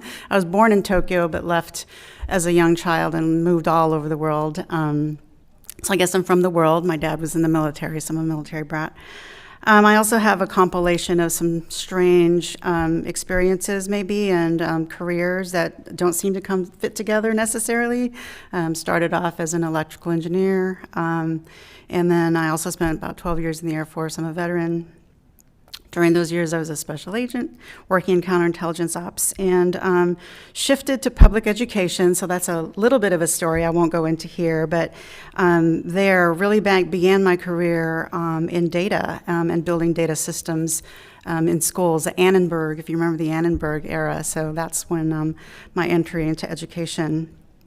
And then really it was working in my school. It was a Title I school that generated my commitment to equity, really grounded my experiences there, and moved on to sort of district transformation work, because that's really the lever of change, I believe. So worked in districts across the country, mostly in the Bay Area, but also Baltimore, Baton Rouge, sort of Sacramento, Portland, also in different places. I'm super passionate about unleashing the power of human collaboration. So I really believe that humans that come together with different lived experiences, with different perspectives, with different expertise, can solve any complex problem. And I also believe in the potential of each child to make this world a better place. So I really feel lucky that this work really brings those two things together every day for me. Fiona talked a little bit about strategic foresight. Another core value of our company is this idea of equity-centered design. Simply put, I mean, I can talk about that all night, but simply put, it's really about harnessing the assets of your community, all stakeholders, their expertise, lived experiences, and perspectives, and collective aspirations, finding where we have common interests, working side by side, not across the table, but side by side, in designing opportunities for a better future. So I think Viva talked about in July, we had talked to all y'all, but we also do a lot of vetting with our potential partners to make sure that they have this commitment, because it is a lot of work to do true engagement with your community and to really make that a long-term aspiration and not just for this project. So we feel like we found that with you, and so that's why we're here. Thank you. We wanted them to do this introduction because this process has been about engaging with others and building this partnership, and for you to also get to know Prospect Studios to really see how dedicated they are, how much they pushed us to think outside the box, is how we're kind of going through this visioning process right now.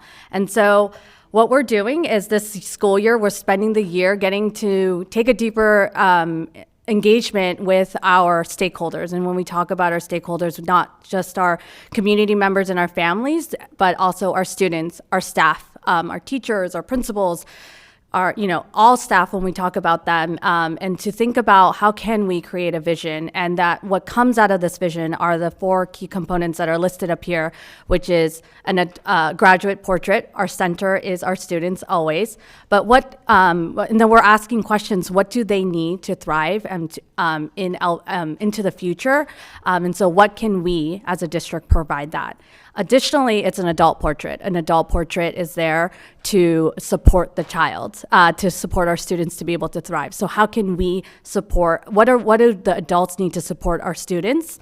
And lastly, a system portrait, which is how do we need to shift our system if we need to be able to best serve our adults and our students. And so these are all different, and finally our core values. If we need to change or adjust our core values to fit the portraits, we'll come about doing that. And so this process has allowed us, is allowing us to kind of come through, and these are questions we're directly asking our stakeholders to help us create together.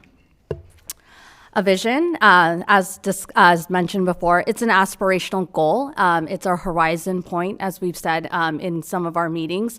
These are things what are our hopes and aspirations? So during our engagement process, that's what we're asking our community to answer, and they've been, and some of you have been most of you all have been part of the process of writing words or sentences on Post-its and putting it up there. And I've now been telling everyone that those hopes and aspirations, all 13,000 that we gathered from the last round, are going into our engagement phase 2. And they are all these wishes that our families, our students are saying that this is what we want in ourselves, in our little brothers and sisters, and then finally in our adults that we engage with every day. And then from there, once we go through our visioning process, we're going to have a short-term goal plan, a 3 to 5 year plan called our strategic plan. So by the end of the calendar school year, we'll hopefully be able to have some clear roadmaps and clear steps of how staff will take these steps to make our vision a reality. And so this is a quick image of, like I've said, our center is our graduate, and from there, this is adult is right after that, and then the system, and finally our core values. The bulk of this conversation is going to be how we've kind of done this work, and mostly through the lens of how our engagement has been going. So I'm going to pass on most of the rest of the this conversation to Dr. Salazar.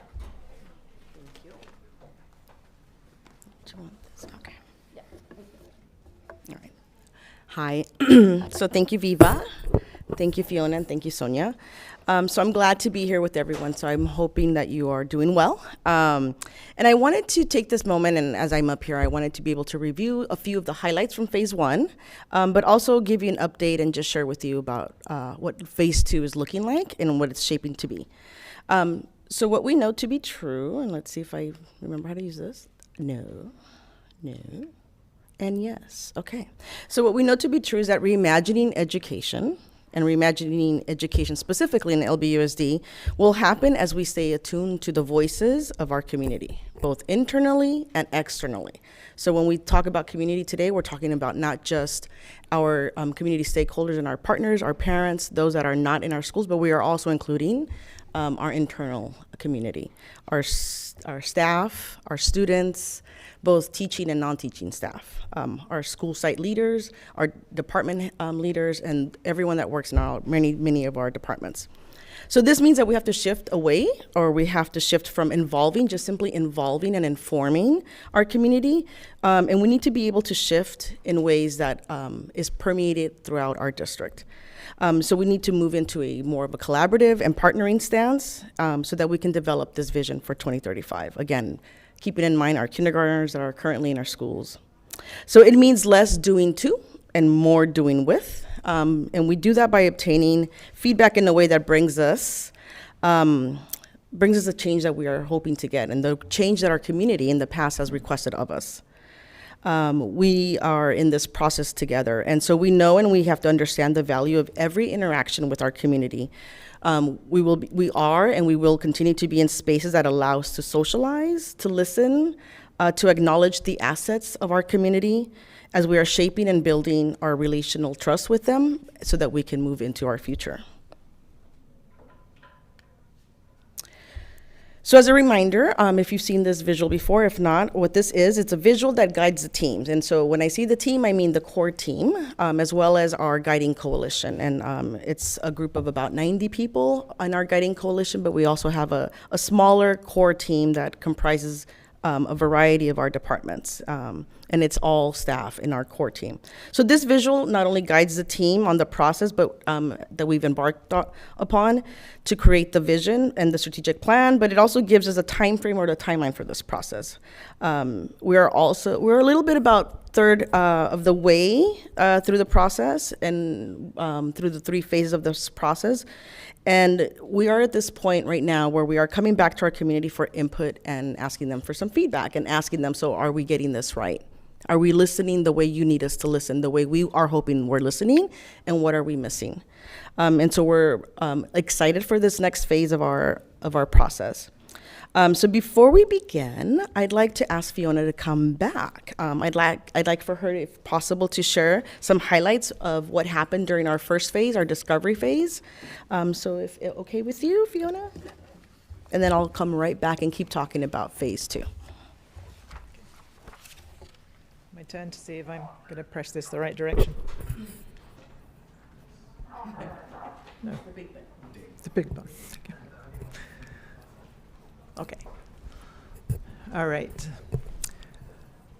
So in our phase 1, we call that the input phase. So there was lots of different gathering of multiple opinions from multiple people. So we started out with our student summit.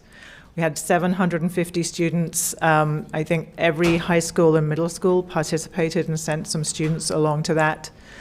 And then our guiding coalition, all of the work that they generated at their first meeting, and then the inputs that they had to work with were, we had a futurist panel, so they they listened to a futurist panel at the guiding coalition, and shared their sort of hopes and dreams together, and we sort of created a huge wall of Post-its of all the kinds of things that people wanted to be true for the future, the seeds that they wanted to nurture in the meantime, and the things that they felt the district could maybe let go of. And then we also took the Guiding Coalition on learning journeys, so that I'll talk about those in a moment. But all of those inputs kind of came in through the first phase, and we went out to the community in a few different ways. with some Zoom meetings and survey, and asked as well, what were the inputs from the community? So what does the community want to see be true for students when they're ready to graduate from Long Beach Unified? And what do they want to be true for the adults around them who are supporting them? And therefore, what do they want to be true for the system then to change? Okay, so the learning journeys, as I mentioned sort of in my introduction, we like the sort of the step into the future takes us into a creative place where we can think differently about what we are doing. Learning journeys sort of offer a similar ability to kind of step outside of our everyday, to kind of get inspiration from new places, to maybe be provoked by some things that are already happening, and also see some examples of things that we think might be interesting. So the whole point of those learning journeys is to really kind of give people material to think with, and some inspiration to think differently. So there are 3 kinds of learning journeys. We do in-person learning journeys. So for this time, we took a group up to Portland Public Schools to hear about the work that they've been doing with their initiatives around racial equity and social justice, around their innovation studio, and the beginnings of their work, which is being sponsored by the Innovation Studio around a Center for Black Student Excellence, which is also in partnership with the revitalization of the Albina neighborhood in Portland.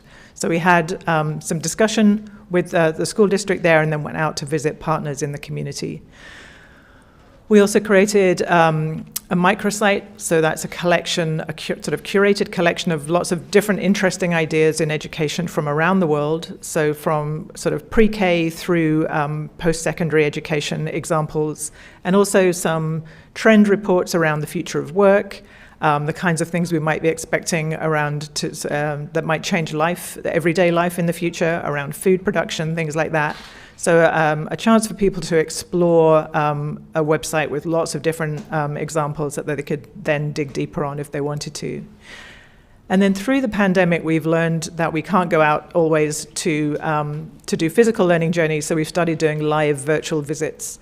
So we had a number of these, the list of places that we visited up on the screen there, and members of the Guiding Coalition were able to come along and join those. So we had, I think, between 20 and 30 and 40 people on each call, so that was very exciting. So we visited the Fifth Day Experience in Illinois, which is a set of schools that have sort of liberated, if you like, 1 day a week. And they started 1 day a week, and then they moved it sort of to twice a month. But it's a day that people can offer clubs, so students work a regular school day 4 days a week, and then they can do clubs, or they can take that day to work if they have to work to support families or to sort of have other caretaking duties, and they can make up their schoolwork at other times. Or they can do a deeper dive on an area if they need more support in a particular academic area. So it's a very flexible model that opens up the school week in an interesting way.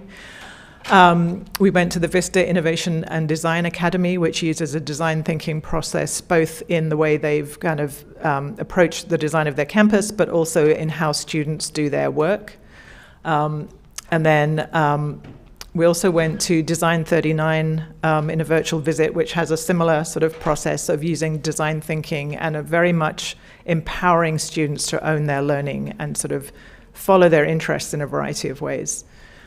We went to the Patino School of Entrepreneurship, which is a specifically focused high school on entrepreneurship, where students sort of go through an incubation process. So they're learning about business and entrepreneurship, but they're also incubating their own ideas.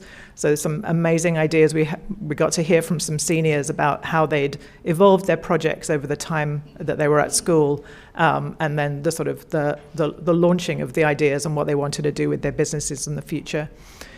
And then we also, there's a couple of members from the City of Long Beach in the Guiding Coalition, because we like to make sure that there's partnerships sort of being fostered across the city, and that your partners in the city know what this work is about and where the school district is heading.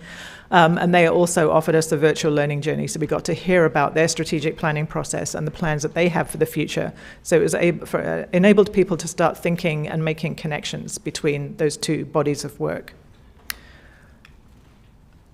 Okay. Thank you. All right. So thank you, Fiona. So I'd like, So I'd like for us to shift towards our current work, right? Because we're here to hear about what are we currently doing. And so we find ourselves currently in the vision creation phase 2 of our process. But before I start sharing about what we're doing, I wanted to share a portion, a snippet, if you will, of a recent proud to be LBUSD podcast. It's a video. In the video, you'll see in this episode Nader Twal, as well as our very own Dr. Baker, where they're engaging in discussion around the current strategic planning process. In the snippet, we're excited to share with you because not only is it inspiring, but it also speaks to the ways in which we approach our engagement efforts in this phase 2. So if Mr. Itzen can play, or do I play? We have expertise to bear. We are in the system. We are educators. We know some things about how to teach kids, but so does our community. They have lived experience, and that lived experience is data. And that lived experience is curriculum, and that lived experience is valid. And they don't just have the experience of sending their kids to our system, they have experiences with and within our system that can inform how we do our work. And so when you think about a future that you plan with people, what's really neat about this process, Jill, the thing that really excites me is that it's not happening to our community or for our community, though both are true. It's happening with our community. So the invitation isn't to tell us what you need. The invitation is to join us in making it better. And then when it comes time for implementation, we're not looking for buy-in because we're not trying to sell anything. We co-constructed it. And so there's this shared ownership to execute the vision. Yeah. It's such a different way to do work, and I love it. And he loves it. So thank you again to Dr. Baker, but also to Nader. Because one of the things this highlights in our efforts as we are currently in phase 2 is really thinking of a different approach, right? We were here the last time and we heard that loud and clear, but we also know that we can do better. So in phase 2, as we shift away from the doing to with our community, we're shifting into doing with our community. We're leaning into doing with our community. And again, once you get a chance and once it's out for to the public, I encourage you to see the rest of the podcast. It's about 30 minutes of a great, inspiring discussion. So let's talk about phase 2, where we are seeking feedback and asking for additional input. Again, a theme with this phase is, did we get this right? Are we doing right by your feedback, by the input, that you gave us during phase 1? And so we're asking our community, both internal and external, again, did we get it right?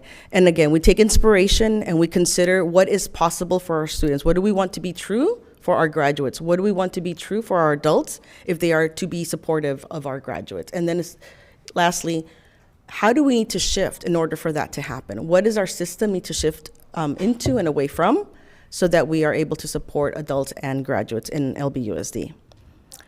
So as you heard from Fiona, during phase 2, we were inspired not only by the learning journeys, but also we heard an amazing student panel at Guiding Coalition. And we took a lot of what resonated with us as we were designing for phase 2. We also took, during Guiding Coalition, we were able to take a look at all 13,000 data points. And with that, we were able to create prototypes, again, around what might be a graduate portrait, what do we feel is critical, essential for our graduate portrait to include, as well as the adult portrait, and lastly, the system portrait. And it was great creative opportunity to develop a prototype, but we're ready to go out to the community, again, asking them for their feedback. Again, what's worked so far, what's missing, and providing us additional input. So here we have, we've created a different way of engaging. From just the text, it might sound the same, but what we did was we looked inward and we reflected on what our efforts had yielded so far, and we were honest with ourselves. We said, it's been hit and miss. It's been hit or miss. And so we know that we can do better. And so we know this because our community has been telling us, right? In public comment, in the spaces that we've been in, both Viva and I and others on our core team, as we engage with our community, we've heard from our community say we could do better, we should do better. And so, like I mentioned, it's not just our outward community or our external community, it's as well from our staff that we can do better. So as a team, we acknowledge that we need to be targeted, intentional in our outreach and how we reach to engage with our community. So what we have here is in this our overall engagement strategy.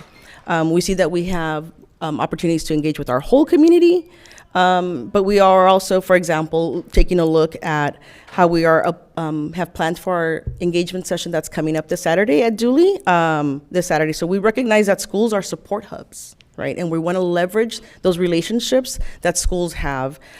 We also know that there is a Kinderfest, and so we're going to come along with the Kinderfest, and we're going to be able to get to meet some new LBUSD families, but we are also encouraging all of our LBUSD parents, staff, community members to come out to Dooley and engage in this feedback session.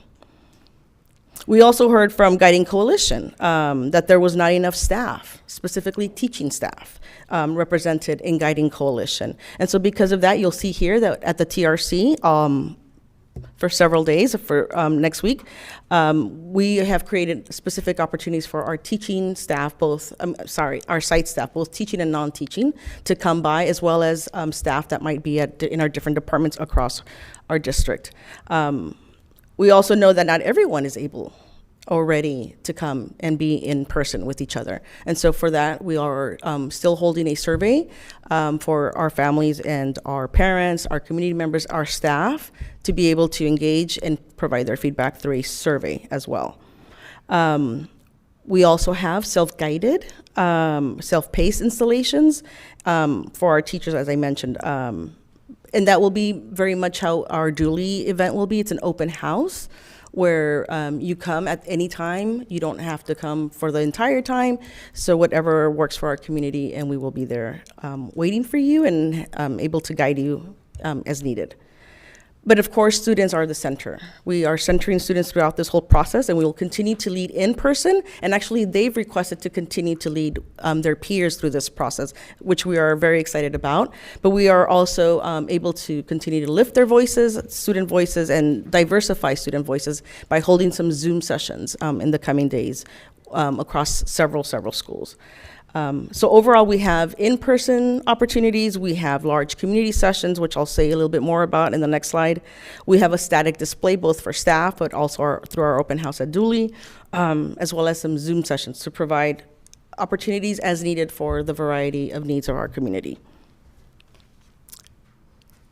So what we have scheduled, you'll see here, for our community engagement, again, the goal is to get some feedback and to get some additional input as needed. So this Saturday, as I mentioned, at Dooley Open House, we are being intentional in asking our parents to come along with us. This week, as you see, I already mentioned this. I'm sorry, I mentioned the survey, and it's launched on our webpage. But this week, what we're excited for as well is engaging with our site principals. So today, we engaged our high school principals earlier today. They were able to experience the process, so then they are feeling equipped to go lead their own staffs, and that's the big ask of them. Please go and engage your teaching staff, but also engage your school communities. And so they felt they were, prepared because they've experienced the opportunity already. We'll be with our elementary and middle school principals on Friday, doing the same, giving them the opportunity to experience how we are requesting feedback from our community, and they'll feel equipped to engage their school communities and their staffs as well. Is that my timer? As well as you see here, we are being intentional in inviting our Black community to our session actually tomorrow night at Houghton Park. And so we invite everyone here to come join us at Houghton Park. And as well as our Lunar Year and our community session for on January 26th. And these two specifically are in response to, again, feedback we've heard. We're an adaptable team. And as we hear feedback, we know we need to pivot as needed and adapt in response to what the community has been saying. And so we are excited, and we look forward to being in community with both our Kamai and API community, as well as our Black community here in Long Beach. And just hearing and forging forward some new relationships, continuing to build trust with us, and we hope that everyone will come out. We've also leveraged many of our own staff and said, please share this within your own networks, promoting not only our event at Dooley, but also the event for tomorrow at Houghton Park, as well as our event coming up for next week with the Lunar Year celebration and community session. We also have established parent groups, right? We have our CAC, we have our PIEV, and we will continue to meet with those during their regularly scheduled meetings, and doing it in ways that are engaging and in person. For example, this week we are going to meet with our DCAC, our PIEV, as well as next week we'll meet with our Sankofa Parent Village, and again, take them through the process of requesting feedback and doing it in the same way that you'll experience it tomorrow night or Saturday at Dooley as well. Lastly, again, we will have a static display not only for board staff, but we have different staffs at different locations. Again, internally taking a look at how can we get their feedback, and so there will be established or set up some static displays for that staff to have the opportunity to give us feedback. And lastly, again, I know that there's a few staff members that are going to be leading some student-led sessions, but we are super excited to know that students have requested, allow us to come back to our peers and lead our own sessions, and of course, we can't say no to them. So just to end again, we really feel that in this phase 2 that we have taken a lot of the feedback, both as we say street data, right? Something that people, community members in confidence or openly share with us, like we could do better. And we're looking at ways of being very targeted, very intentional through our outreach, both leveraging established relationships, but also looking forward to new established relationships within our community. So I want to say thank you to, there's a picture of Guiding Coalition, the many members that serve on there. And so we just want to say thank you, and we want to open it to discussion and or questions. Thank you. That's quite a lot to go over. I know for myself, I enjoyed hearing your introductions because it's just really nice to hear your background and being able to attend some of the events. I can see how your background plays a part in the presentations that you do for our students, parents, and communities. Do we have any questions? Colleagues, any questions or comments? Mr. Miller? Yeah, well, first off, thank you for putting this together and briefing us. It is very clear that that is a whole lot of work. And that was a whole lot of work from, obviously, the admin team, but also the community as well. As we talk about 13,000 inputs, that's a lot of people now. If I had to speak from my Ericisms right here, obviously, I'd always want more. I think the more community input we can get to get a true essence of the needs of our families, along with the expectations that they are setting in our district, I think are important to us. So the more the merrier. One of the things that, along those lines that you brought up that really spoke to me is I think about our new parents. I know when my daughter was crossing the threshold, I'll call it, from coming from grandparent care to going into the district, the very first thing that I went to was Kinderfest. And Mr. Moscovitz coached me through it. He was like, "You're going to be okay, man." I promise you. And personally, it was touching for me because like I knew that I was going into this moment where I was going to trust my little girl with people that I didn't know or a district I didn't know. But at the same token, I also have these expectations for my daughter that I still have set to this day. But at the same time, I didn't know if, this is once again speaking from a role of a parent, if the district had all of my daughter's best interests in mind. So to make sure that we have a presence at Kinderfest to do just that, I think is very important. I think that we should emphasize that, that we want those new parents, those newly engaged family members to tell us, what do you want for your child over the next 12 years? So I was just really excited to hear that we will have a presence at Kinderfest because I remember my experience and the buckets of tears that I spread across the campus there. Lastly, I mean, you already highlighted it, but I'll speak to it as well, where I'm excited about tomorrow's convening as well, which is going to be an important one. Obviously, I have been unapologetic about my stance about us focusing good portion of our efforts towards one of our most underperforming communities in our black and brown boys. And so knowing that we'll be spending a portion of our visioning talking about the black community in particular is, I'm very much appreciative of that. I think that there's a good opportunity for us to hear from parents and hear from fathers and hear from mothers and hear from sons and daughters. But I also want to make sure that everyone in this room understands that it's important for us to turn that into action as well. So I'm looking forward to both of those events for the district, and I want to just thank everybody who's been put their inputs in thus far. Thank you. Thank you.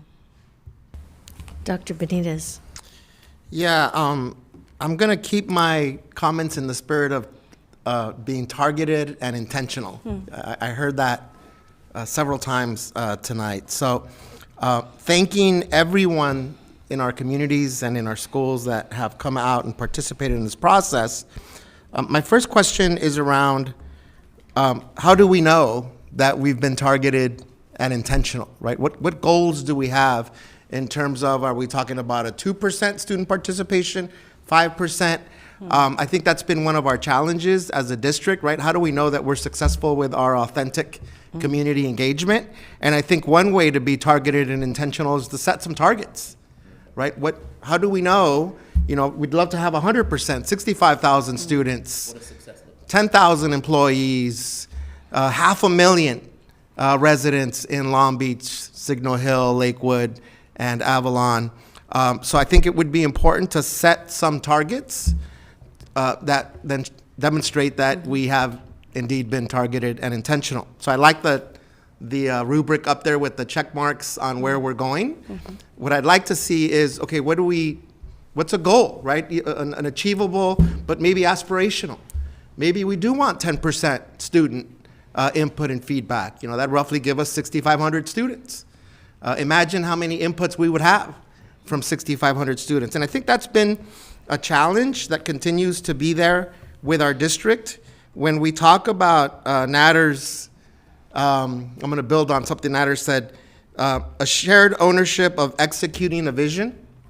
The shared ownership comes from folks feeling that they've been authentically involved, engaged, and are allies in this journey. So my first question is sort of what are we thinking of in terms of goals for our engagement strategy beyond showing up at places? Because we've already identified where and how many we need to be at, but what's the return on that? And the second question, and this is open to Prospect Studio and or to our entire team here, is the actionable piece that Mr. Miller brought up. What do we learn from folks continuously telling us we can do better, we should be better? Where does that get reflected? All right, what are we changing in terms of systems? Where are we shifting in terms of our community engagement? All right, because we've always been able to go back to school sites. What's different in terms of what we're holding our principals and our school site staff accountable to?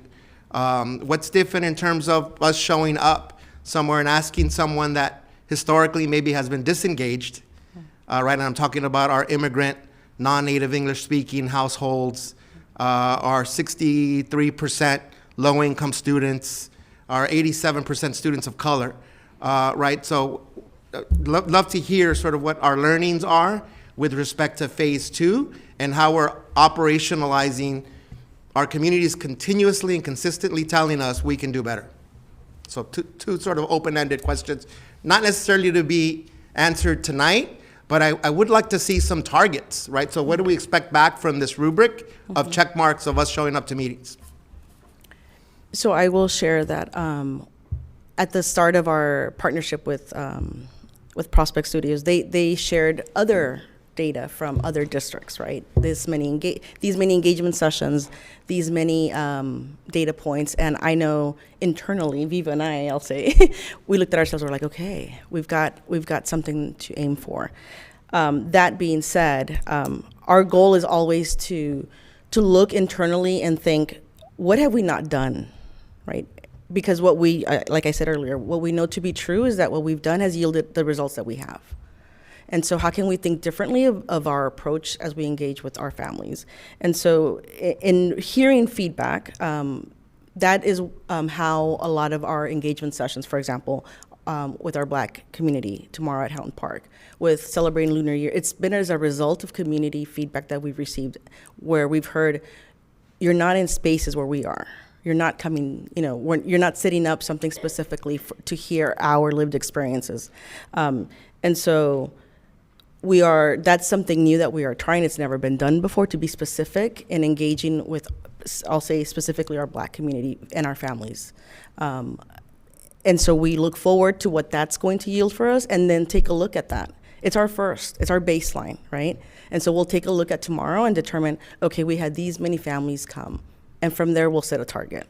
And we'll set a target to continue to engage those families, and we'll work to keep them engaged, but also, again, forging some new relationships. So some of this work doesn't have baselines, right? We have baseline data for like our survey results. We have baseline data for the amount of parents and families that show to our well-established parent groups. And we're looking to establish new baselines with groups that we have not been able to, or not been able to, because they've always been there, right? It's on us. We're looking to establish new baselines for groups in ways that we don't have yet. So I'll say that. I don't know if anybody else wants to add to that.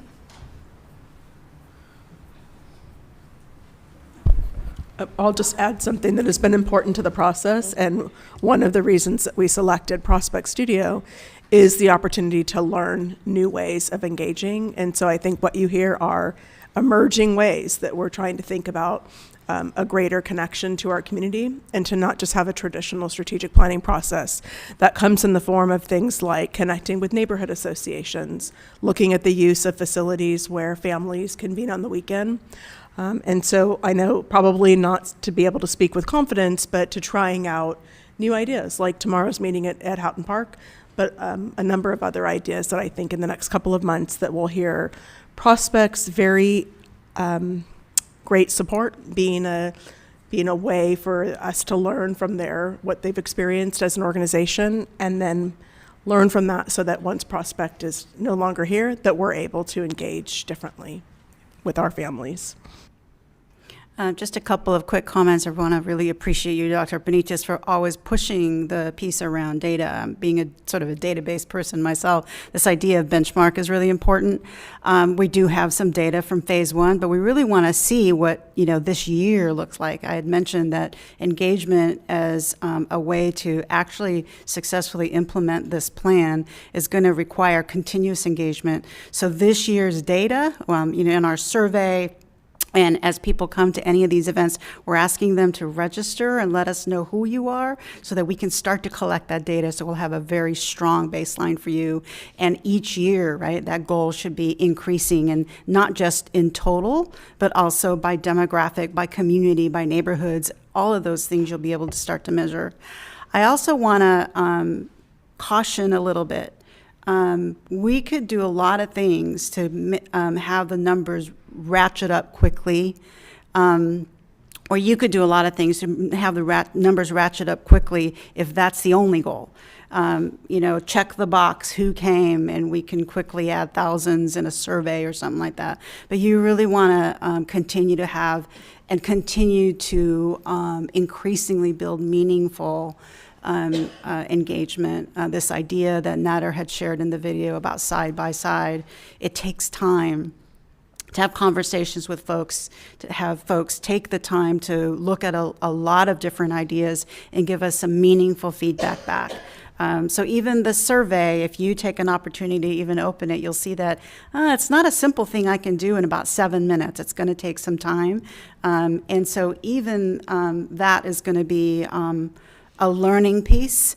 You'll have some people open up the survey and probably say it's too long, or I'm not sure if they'll listen to my ideas, but if we, when we come out with the vision at the end, and hopefully in another district, we love this quote, we heard some community member says, I see my fingerprints on this final product.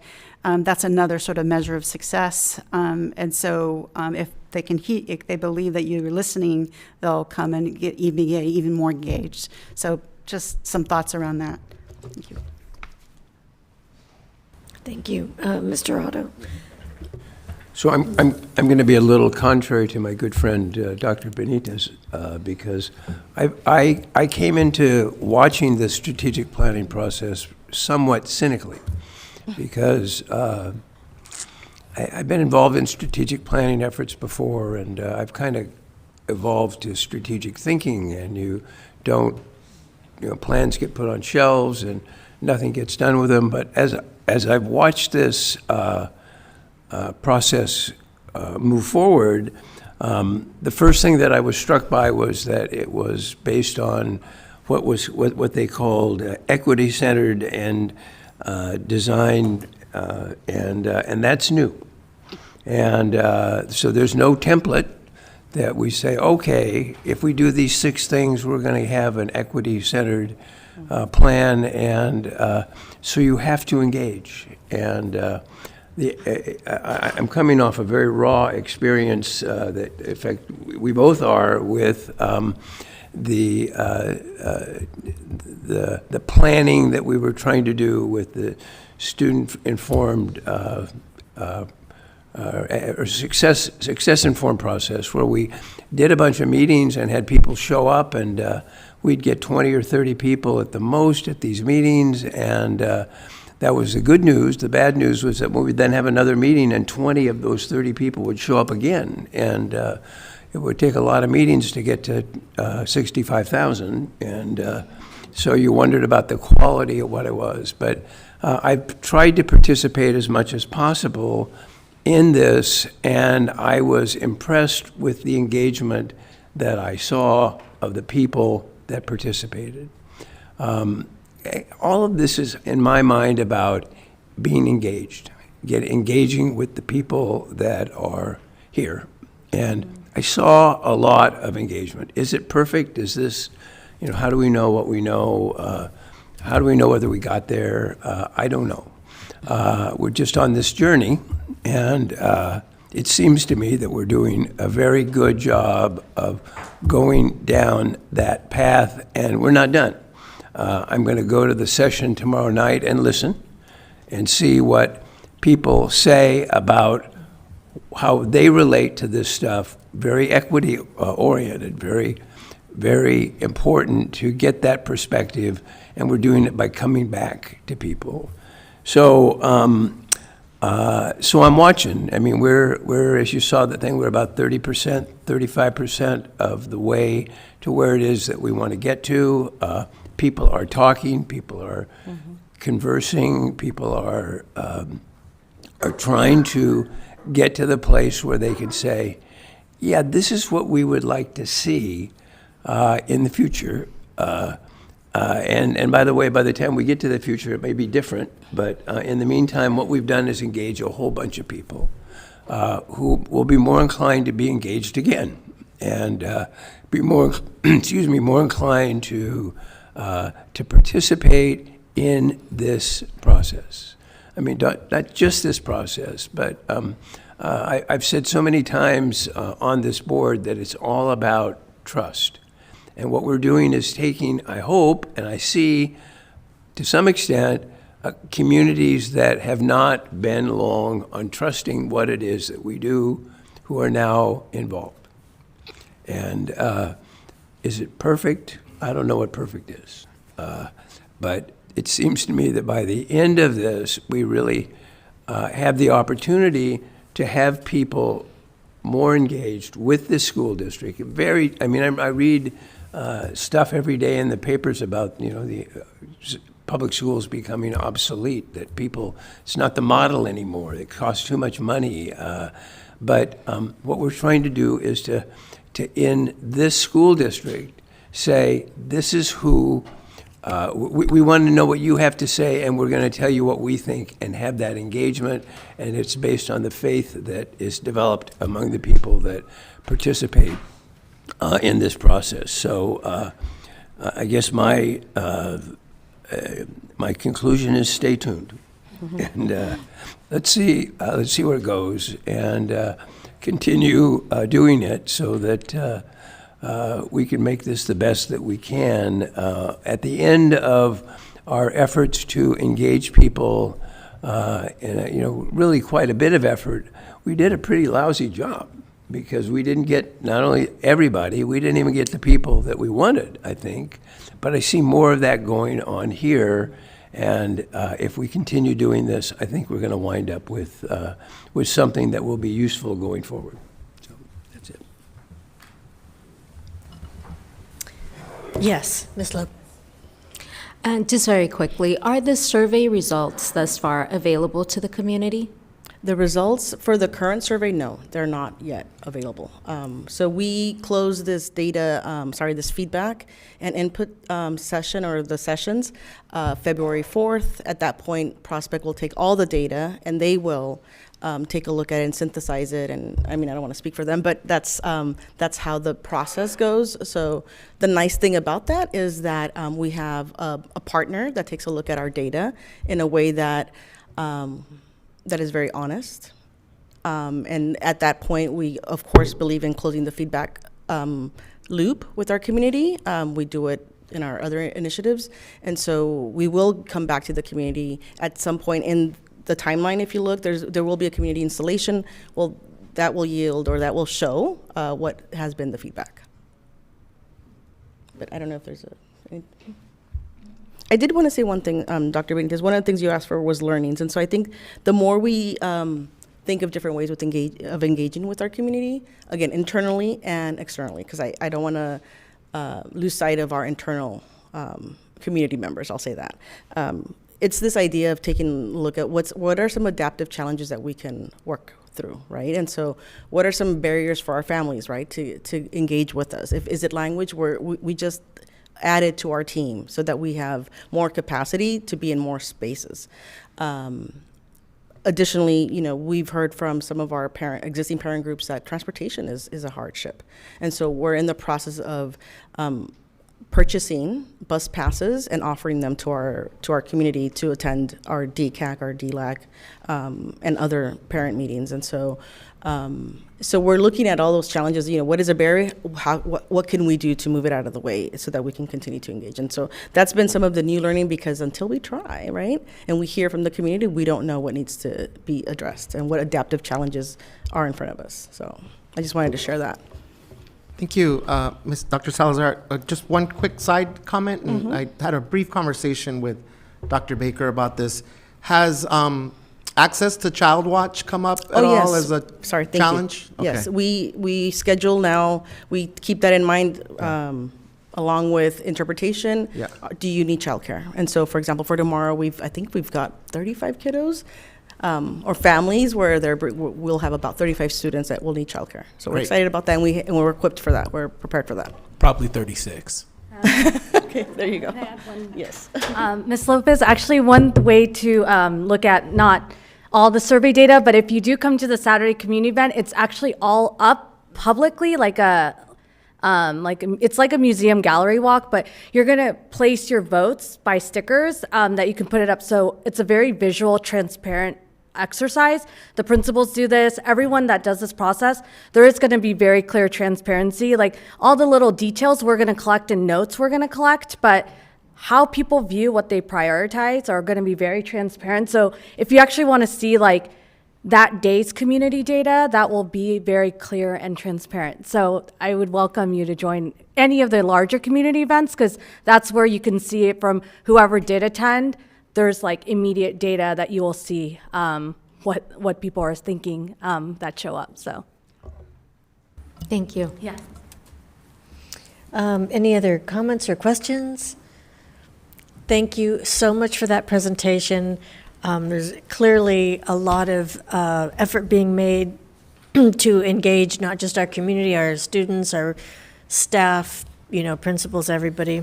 So thank you for that. But we're going to take a quick break. We're going to have a short recess for 10 minutes. So we will reconvene at 7:20. Is my eyesight okay? 7:20. Thank you, everyone.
is Staff Report 15.5, Student Outcomes, Dual Enrollment Opportunities, and I will hand it over to Dr. Kale.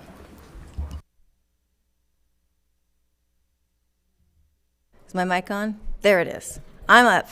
Okay, good evening, everybody.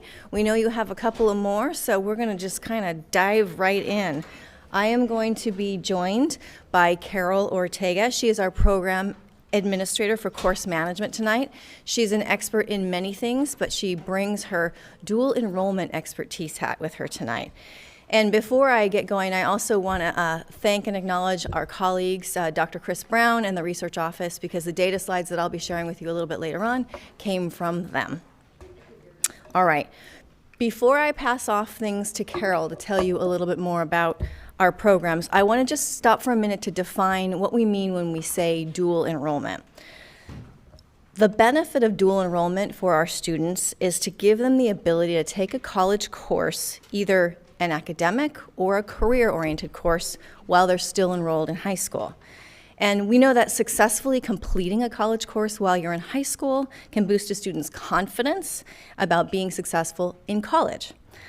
We also view dual enrollment as an important way to expand educational opportunities, improve economic mobility, and meet our local workforce needs. We have a vision of expanding the work that you're going to hear about today so that more students will get early exposure to higher wage careers. And before we get into the data, I'm going to turn it over to Carol so she can tell you a little bit more about the current dual enrollment opportunities we have for students in our district. Carol? Let me just push. There you go. Okay. Good evening, board members, Superintendent Baker, and senior team. It really is my pleasure to spend some time with you this evening talking about a topic that is near and dear to my heart, which is dual enrollment. As Dr. Kale mentioned, dual enrollment can be truly transformative for our students and what they're able to experience. It is our hope that students will take part in this opportunity and realize that they are capable of pursuing any dream that they have beyond high school. Whether dual enrollment puts them on a path to a career in their trades or in the path of completing a college degree, it is really a jump start on their post-secondary options. Whatever path a student and their family chooses, participating in dual enrollment can have a significant significant part of saving families time and money towards their degree and towards their certificates. The potential for these outcomes is truly impressive. I'm going to start with an overview of partnerships that we currently have within Long Beach Unified School District. As you can see from this slide, we have two partnerships with Cal State Long Beach and Cal State Dominguez Hills. And we also have two partnerships with community colleges, Long Beach City College and Compton College. Each of them have different programs, and I'm going to get into those programs shortly. So the first one is Cal State Long Beach. Within this program, we have Ethnic Studies, which is a program that we encourage all 11th and 12th graders to participate in. And these courses are offered on our high school campuses on Saturday mornings. So we have hundreds of students going to school on Saturday morning from 9 o'clock until about 12 o'clock every Saturday for about 12 weeks during each semester. When students complete this particular course, they are also completing a GE Cal State requirement for graduation. So not only do they get high school credit, but they're also already fulfilling a college graduation requirement for the university as well. Cal State Long Beach also has dual enrollment through Young Scholars, and that program is predicated on space, as space is available at Cal State Long Beach, but students are able to select courses where there is space or seats available. There is a nominal fee that students pay, and that's a little bit different than our ethnic studies. It's quite unique that Long Beach Unified actually funds the entire program for ethnic studies, so students do not have any fees with ethnic studies, and they pay nominal fees for the Young Scholars. Long Beach City College is where we have the most diverse of opportunities for our students.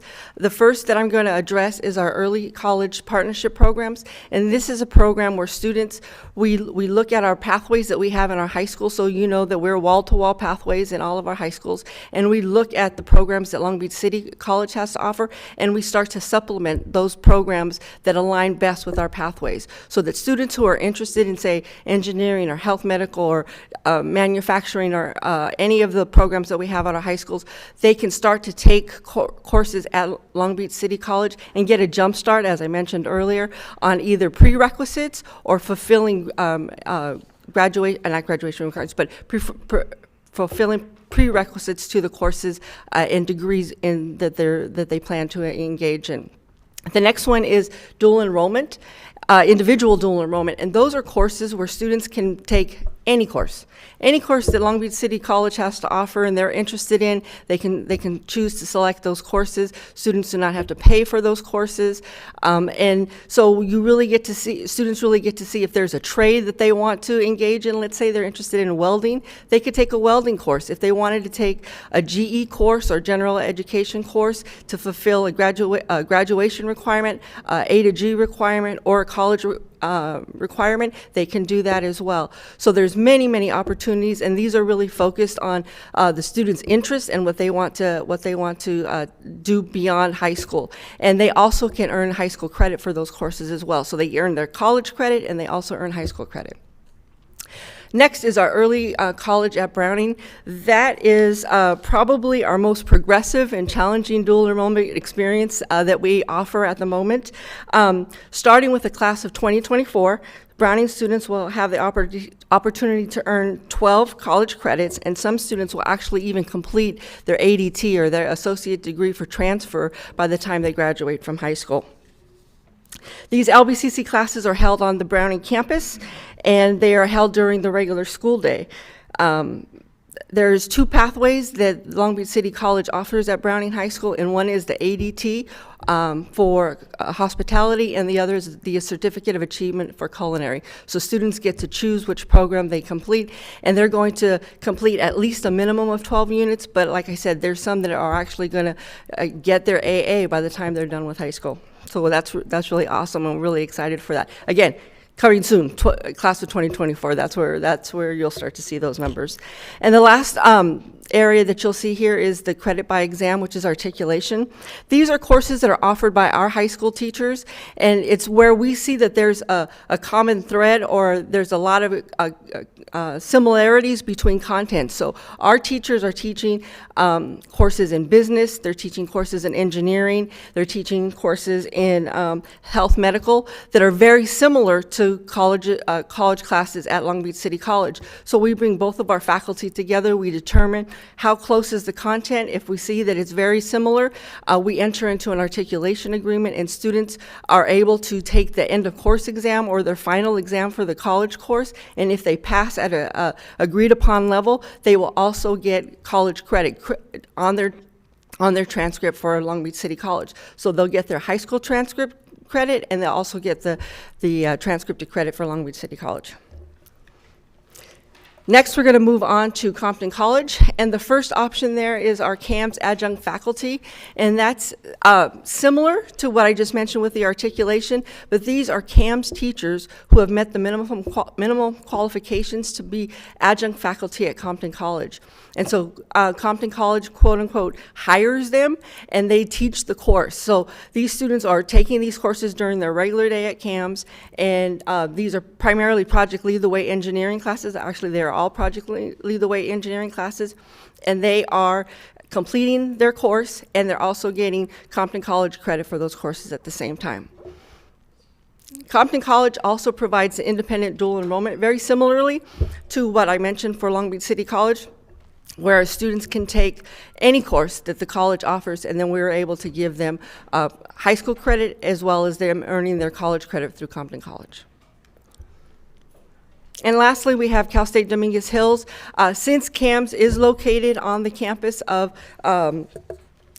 Cal State Dominguez, Dominguez allows for them to take courses at their university. By and large, these courses are in advanced math and advanced science courses, and every now and again they'll throw in a psychology class if the kids are interested in that. There is a nominal fee for that program, so it's very similar to the Young Scholars that I mentioned at Long Beach State. So again, CAM students have the opportunity simply because they're on that campus with Cal State Dominguez. I'm going to turn it back over to Dr. Kale, because she's going to talk with you regarding some of the data points that we have found regarding our dual enrollment at this point. Okay, thank you, Carol.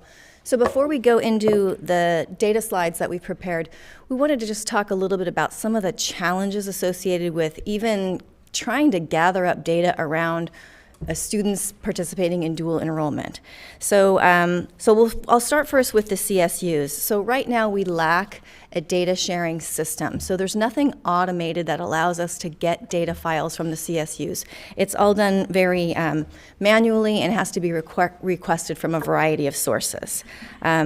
We'll get data for those students who took courses and successfully completed, but we don't necessarily know who enrolled and dropped out because it was too challenging or other reasons. We're working on an MOU right now with CSULB through our College Promise Steering Committee, so we're hopeful for that in the future. As far as Compton College and CSUDH, it's a similar situation. They do communicate closely with CAMS, so CAMS is well aware of how their students are doing. However, we do not have data files that will allow us to kind of provide you with this integrated data. So again, we're exploring agreements, data sharing agreements with these education partners. And then that brings me to other dual enrollment data that students are participating in independently. That would require students to bring that data to us. They'd have to come to us and say, hey, I took this course, here's the grade I got. And as you know, in a system as large as ours, figuring that one out is pretty tough. So with all of that said, I just want to be clear that the data slides we're going to be sharing are all from Long Beach City College. We have an MOU with Long Beach City College, and so data sharing is a much easier process. And I do want to say that the bulk of our students do attend LBCC for dual enrollment. So you're not getting a complete picture on these slides, but you're getting a nice chunk. All right, so with that said, let's just sort of take a look at what we found out. So we went on this journey to figure out a little bit about who is participating in dual enrollment. So in this chart, if you look on the left-hand side, you see district enrollment, so student group enrollment, and then on the right-hand side, you see the dual enrollment numbers. And immediately kind of jumping out to you may be that our Latinx students are underrepresented in dual enrollment by about 19%, where white and Asian students are participating in higher rates. When we look at our English learners, we only have about 0.5% of English learners participating in comparison to 7% of non-English learners participating. And then finally, we've got about twice the rate of enrollment for our non-low SES students as we do for students in our low SES group. Okay. So how many courses are these students taking? The data that you see here covers 2 years, so it's the 2021 and 21-22 school years, and LBCC reports that 3,600 dual enrollment courses were taken by about 1,800 students. So doing some fast math, you come up with an average of two courses per student. And if you look at the slide there, you see that 793 students took one course and 645 took two. And then you see a whole host of other scenarios there. The range was actually 1 to 15. There was a student who has taken 15 dual enrollment courses, which is pretty remarkable considering attending high school full-time. When we look at the successful completion rates on the right-hand side of the chart, you see that we have a 92% success rate for our students. So 92% receive an A, B, or C. Now I'm going to say that this does not necessarily include students who chose to drop a course. So you can drop a college course differently than you can in high school, and so that kind of has to help us change the way we interpret that data. We can see that our Asian, white, and Filipino students had the highest ABC rates, above 94%, and other groups of students also had high success rates, 86 to 90%. Okay, so where do these students who are taking these courses attend high school? So if you look at the chart, you're going to see that about half of all dual enrollment courses in those 2 years were taken by students at Wilson and Millikan. And if you just look at the data in that respect, you're not going to get the whole story. So Wilson, that represents about 11% of Wilson students taking dual enrollment courses, and Millikan, 6%. But I want to point out that Sato is at 22%. Even though those numbers look small, that's 22% of their students, and that does not include courses they're taking at CSULB. McBride is at about 10%, and Renaissance, 7%. When we look at CAMS, it should be no surprise, they are at 21%, but again, this chart only talks about those students who are attending LBCC. CAMS students are participating in many other programs, as Carol mentioned, and so CAMS reports that 99% of their students participate in dual enrollment. So again, the range, and the range drops down. Oh, Browning is at 5%, and that number is also, doesn't really tell you the whole story. Carol talked about the early college program that's happening at Browning, and what we know is that this number of 5% is going to jump exponentially as those kids are moving through that program.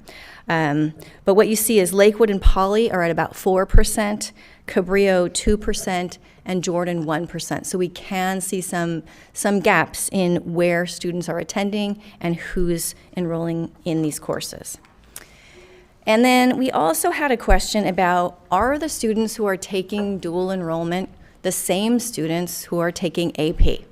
And if you look at this slide, the answer is, for the most part, yes. Many of them are taking multiple AP courses, up to 15. And I'm just hoping whoever's taking 15 AP courses isn't the same student who's taking 15 dual enrollment courses, but you know, you never know. So that leaves only about 11% of students who are taking a dual enrollment course who are not taking AP courses. And as we think about preparing our students for both college and career, and if we want to expose students to high-skill, high-wage career paths, we would want to see us tapping into students who don't necessarily choose to take AP courses, so they might experience career courses and see themselves as college-going students. And this is work we'll be doing as we expand partnerships with higher ed, while simultaneously listening to our local industry advisors, especially as it relates to courses that count toward industry-recognized certifications. So that's kind of the work that we're seeing in the future. All right, so some immediate questions raised by the data. Of course, how can we enroll more Latinx students in dual enrollment is an obvious large question for us. How successful are our students in various dual enrollment environments? Carol talked about multiple programs, but is there something that we can do in these programs that will cause greater student success? We need data around that. And how do we improve dual enrollment access for students who are not taking AP courses? How do we tap into a larger group of students? So I'm going to have Carol come up now and talk about the possibilities for expansion and the challenges we face that will, at least, it won't address those questions necessarily, but it'll kind of give a little bit of our thinking currently around where we go from here.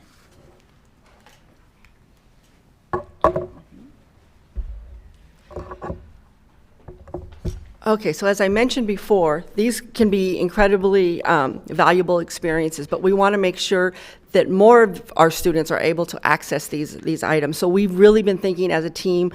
We've been able to embrace this problem as a team within OCIPD, and so we've come up with some more ideas on how we can get more students involved, especially to close the gap for our Latino students. So one way is to provide more on-campus courses. We know that some students have transportation issues and they're just not able to get to either the PCC campus at LBCC or the LAC campus, because we do offer dual enrollment on both of those campuses. So, but by providing more on-campus courses, that takes out the need to provide transportation. Which, if we had more on-campus courses, then we could possibly have more during the school day, which would eliminate any barriers in regards to time, because we know that many courses that students are taking for these dual enrollment purposes are in the evening time. Some of our students have family obligations, some of them have jobs, some of them are doing team sports during their seasons, so they're not able to access them. But if we were to embed them during the school day, then more students would have access to taking these courses. Next, we're looking at the possibility of teachers, our own Long Beach Unified School District teachers as Long Beach City College adjunct faculty, because then that gives us flexibility of time. Because right now we're also currently solely dependent on LBCC and their instructors and when they have space in their schedule to be able to offer courses for our students. But if we were able to make more of our teachers adjunct, then we can have the flexibility to put those courses during the school day.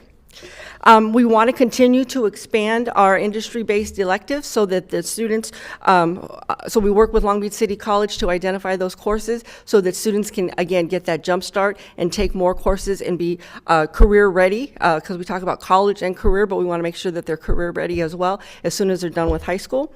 We want to make sure that we have increased general ed courses which fulfill A to G and college graduation requirements, so that you're doing a 2-for-1, right? So if students take advantage of a lot of these programs, they can really cut down their time to degree. So whereas it might take, typically a 4 to 5 year experience, maybe we can get that down to a 3 to 4 year experience. So we really are looking at ways to be able to do that. And another unique way that we're thinking about expanding possibilities is mapping pathways that closely align to AAs at Long Beach City College, so that we can embed some of those required courses into our pathway sequence of courses, so that way they are completing the sequence of courses for our pathways at the same time completing those required courses for the AA degree, so that hopefully within the 4 years we've embedded enough courses that they would only take one additional year to get their AA. And then with the Long Beach College Promise, it's completely free for those 2 years, so they would not be paying anything for the AA degrees. And that would be at Long Beach City College. So those are some of the ways that we're thinking about. There's lots of implications. There's lots of things that we have to work out. This is not an easy thing to expand, but it is one that we are committed to doing to make sure that more of our students have access. So some of the challenges that we do currently face, I mentioned that we fund the Cal State Long Beach Ethnic Studies course. That is a slightly cost prohibitive experience long term, because right now we're paying anywhere from $400 to $600 per student, depending on how many students enroll and stay enrolled in the course. So that is a rather expensive endeavor for us. Another challenge is, I mentioned the CSU College Young Scholars. Those students have to pay out of pocket. And that was one of the things when I was talking to the CAMS counselor that is prohibitive, that sometimes students do not take the courses at Cal State Dominguez Hills because there is a fee involved. It's nominal in comparison to what a CSU course normally costs. It's usually around $100, but for some students it's still not feasible, so they're not able to take those Cal State Young Scholars Program courses. The next one is the need for textbook assistance. So for our individual dual enrollment and for those young scholars, students are responsible for paying for textbooks, and all of you know that textbooks can be very, very expensive. So that might be another prohibitive cost. We want to make sure that all of our students are successful, so we want to make sure that we have wraparound services and embed some of those services into these dual enrollment courses, and that means embedded tutoring, counseling, advising, and course management to make sure that when we place those students in those courses, they can be successful first time out and do well and get a good grade on that in that course. Providing professional development for college instructors to ensure age-appropriate instruction. College professors are great professors, but they're used to teaching adults.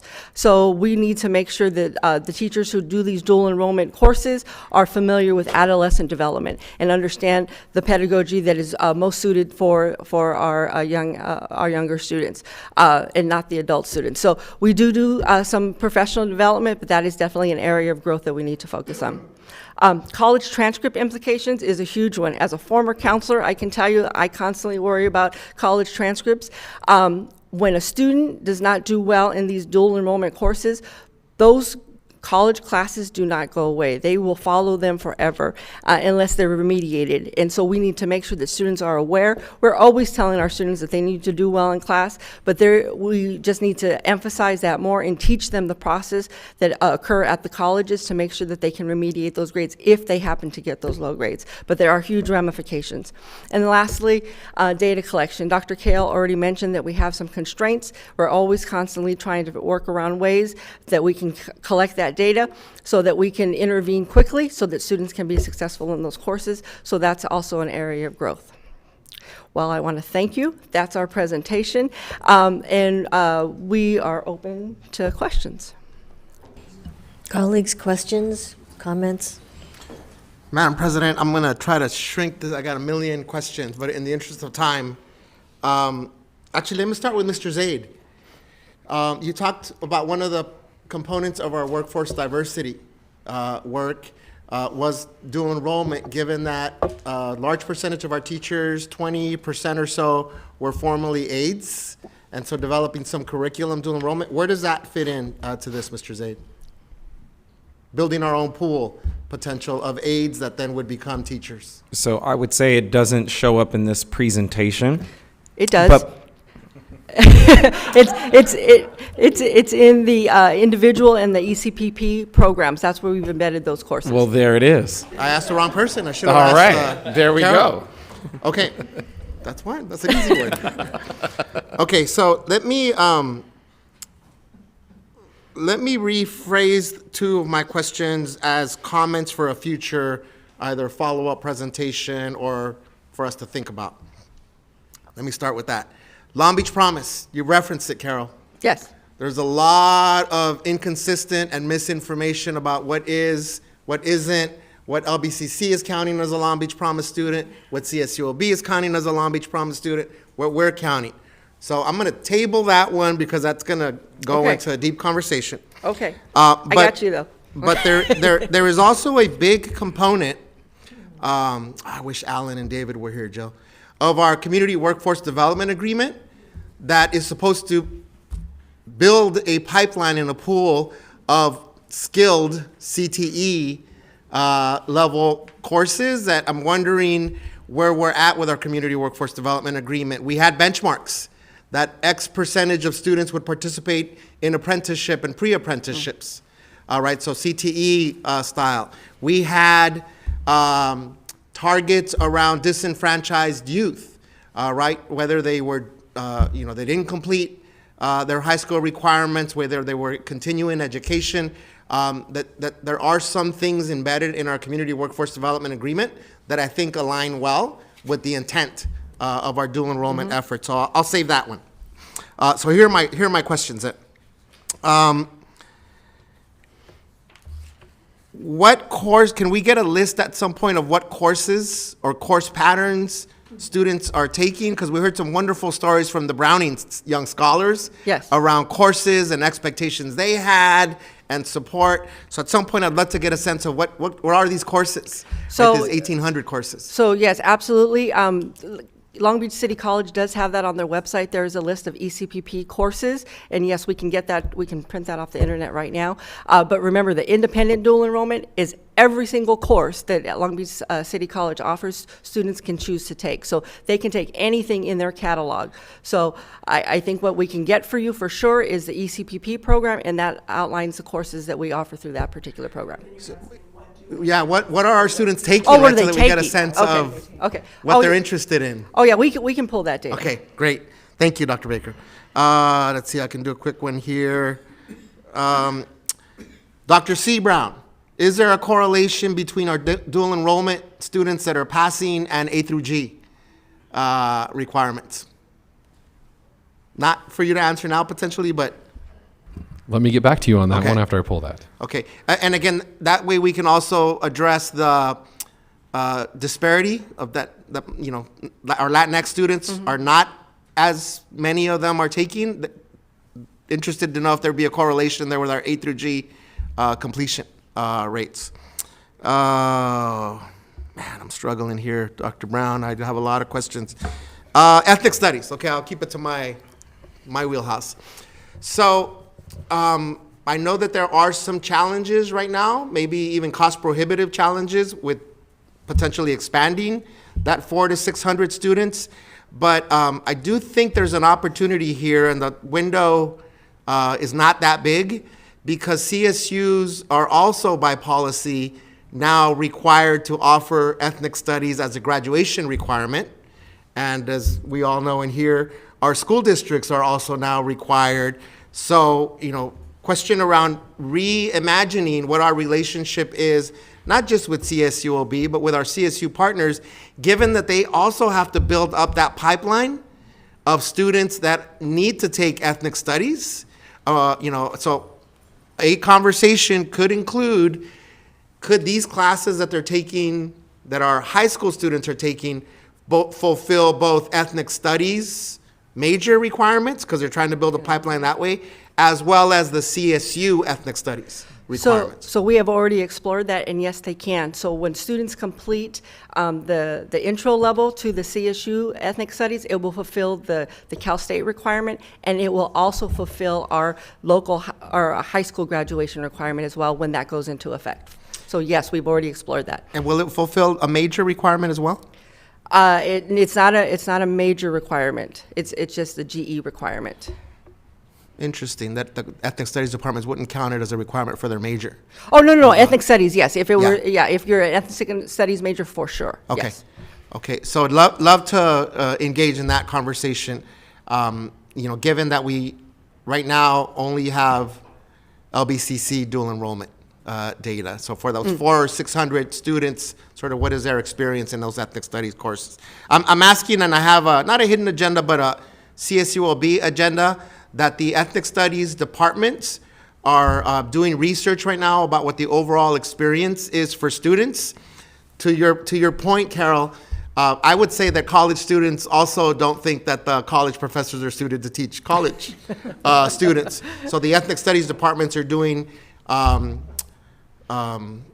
research on what the quality of the experience for the college students is in those courses. So a lot of other questions that I got over here, but I am glad that we have a beginning point here to have follow-up conversations, including I'm really interested in is there a correlation, Dr. Brown, between dual enrollment and our A through G completion rates?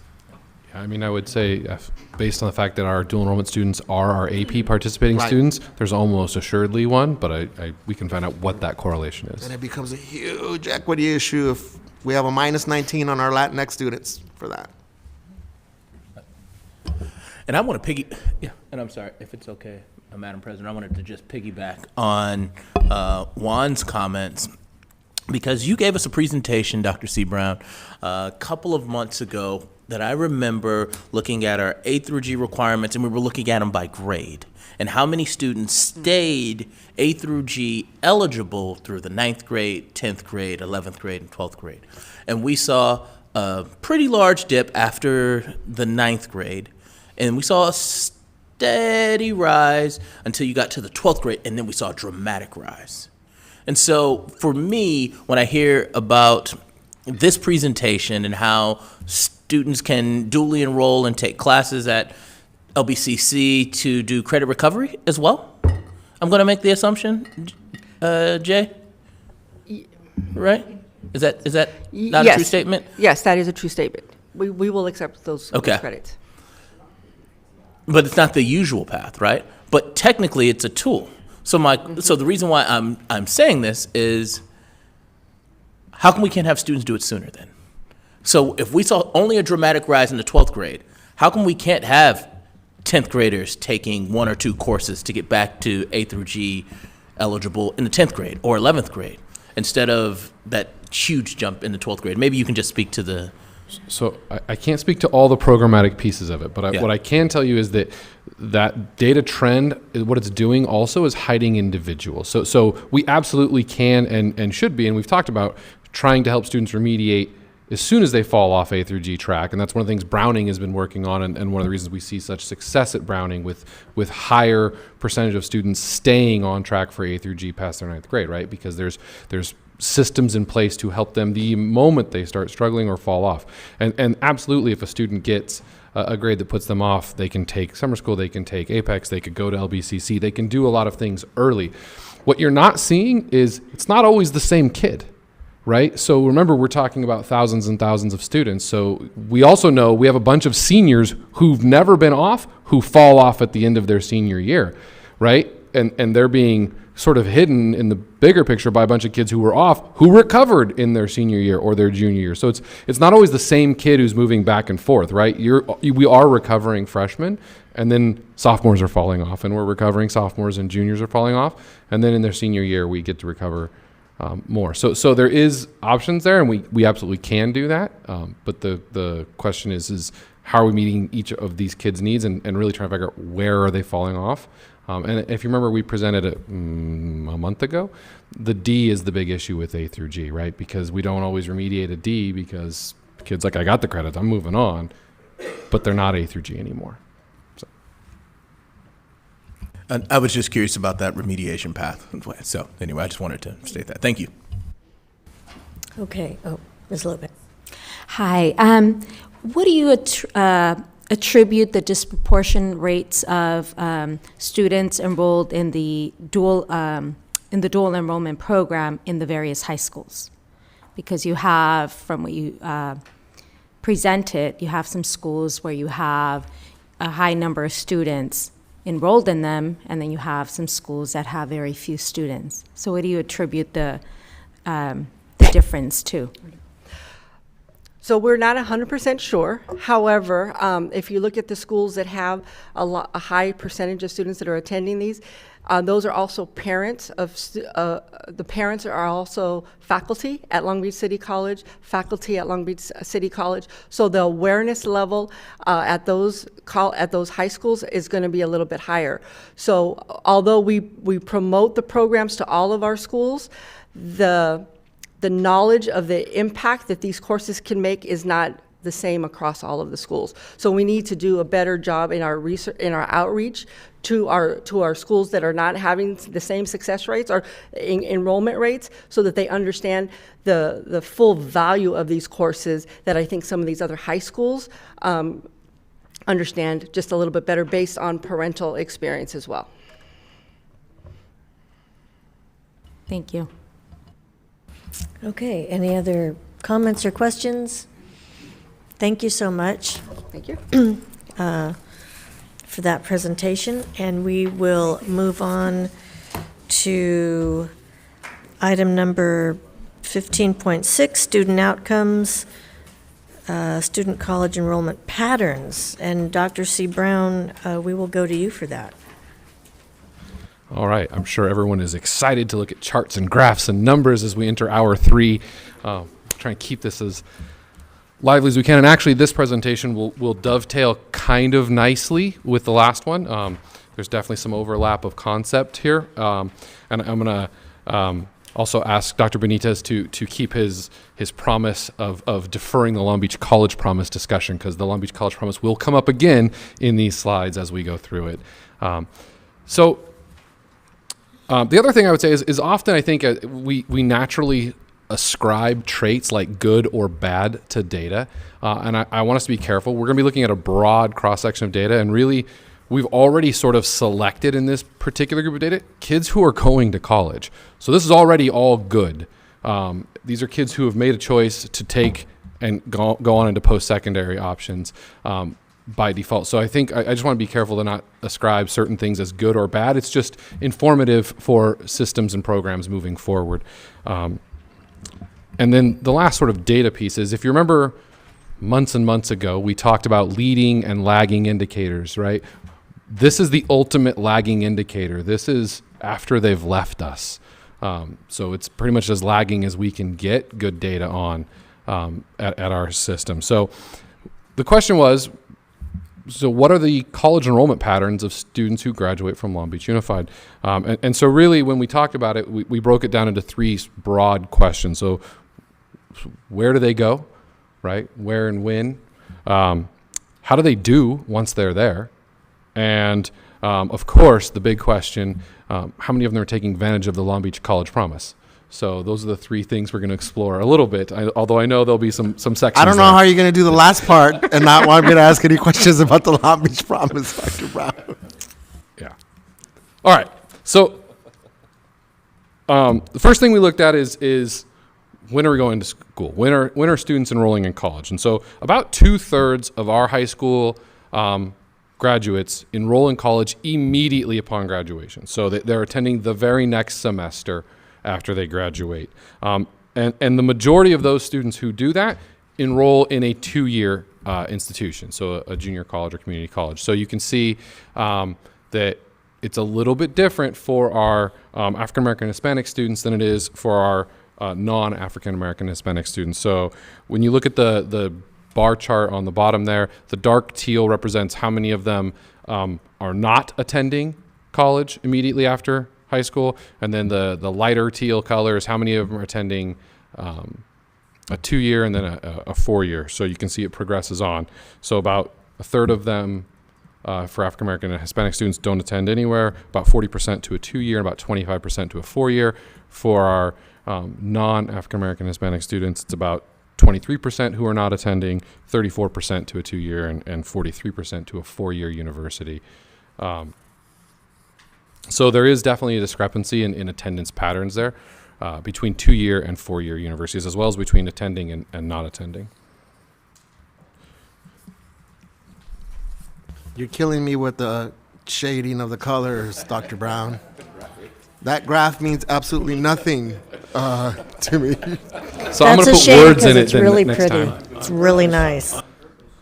So I know that there's probably 3 people from my staff who are watching. So remind me, staff, next time. The Different previous colors. one is the best one. The one with the different shades of, I don't even know what color that is. Looks like one big color with blocks. Excellent. To me. So that's why I talk through it, just to make sure, right? Gives me something to talk about. The vast majority of our students are enrolling in public institutions, not private. So very few of our students, relatively speaking, are attending private institutions once they leave us, which makes sense.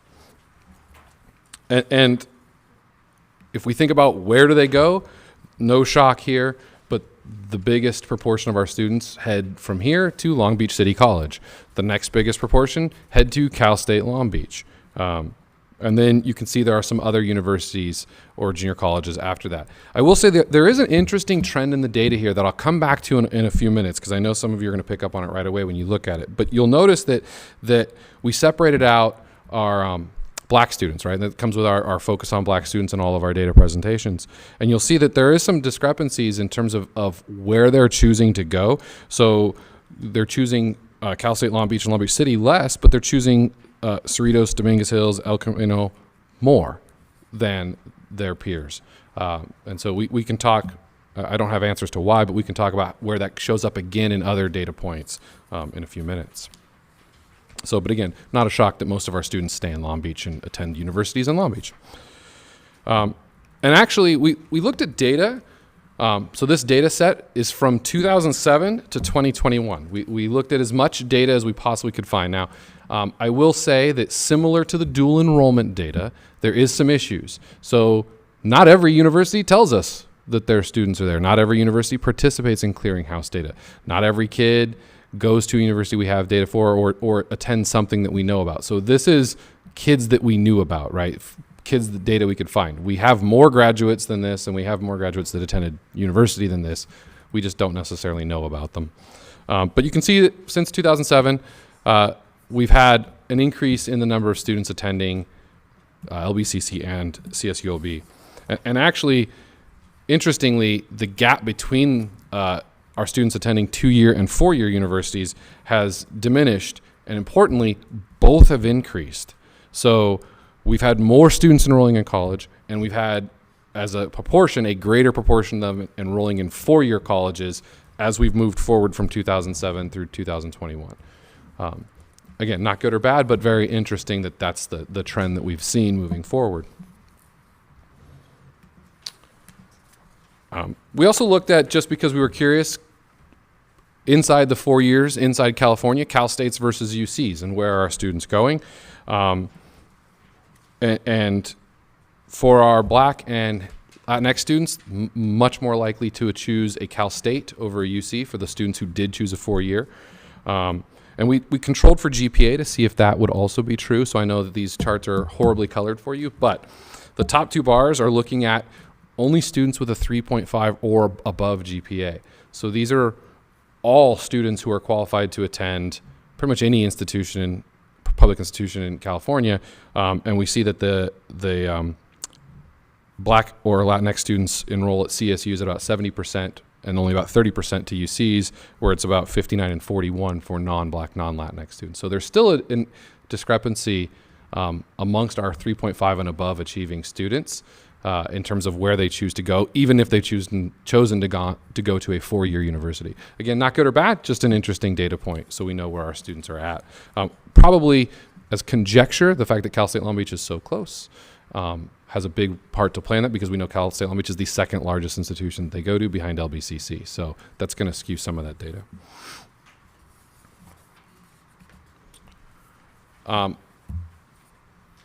For English learners who are attending university, far more likely to attend a 2-year university. Again, we controlled for GPA. So we looked at students with a 3.5 or above at graduation, still far more likely to attend a 2-year university than a 4-year university. And I'm not sure, we had a discussion internally in our department, and we don't know what to ascribe that to necessarily. These are students who have been successful. These are students who are well qualified. These are students who could and should be going to a 4-year university if that's what they choose, and they're not at a higher rate than their peers. So that's an area that probably deserves a little bit further exploration, but we don't know why that is. So that's where they go, right? Mostly in-state, predominantly 2-year, predominantly Cal States, public institutions. Second question is, how do they do? Much harder question to answer, which is why you had a whole bunch of slides on where and not very many slides on how they do, because they don't have to tell us how they do, and we don't always get that data. But we do get some data back. So when we look at the students who graduate and move on to college,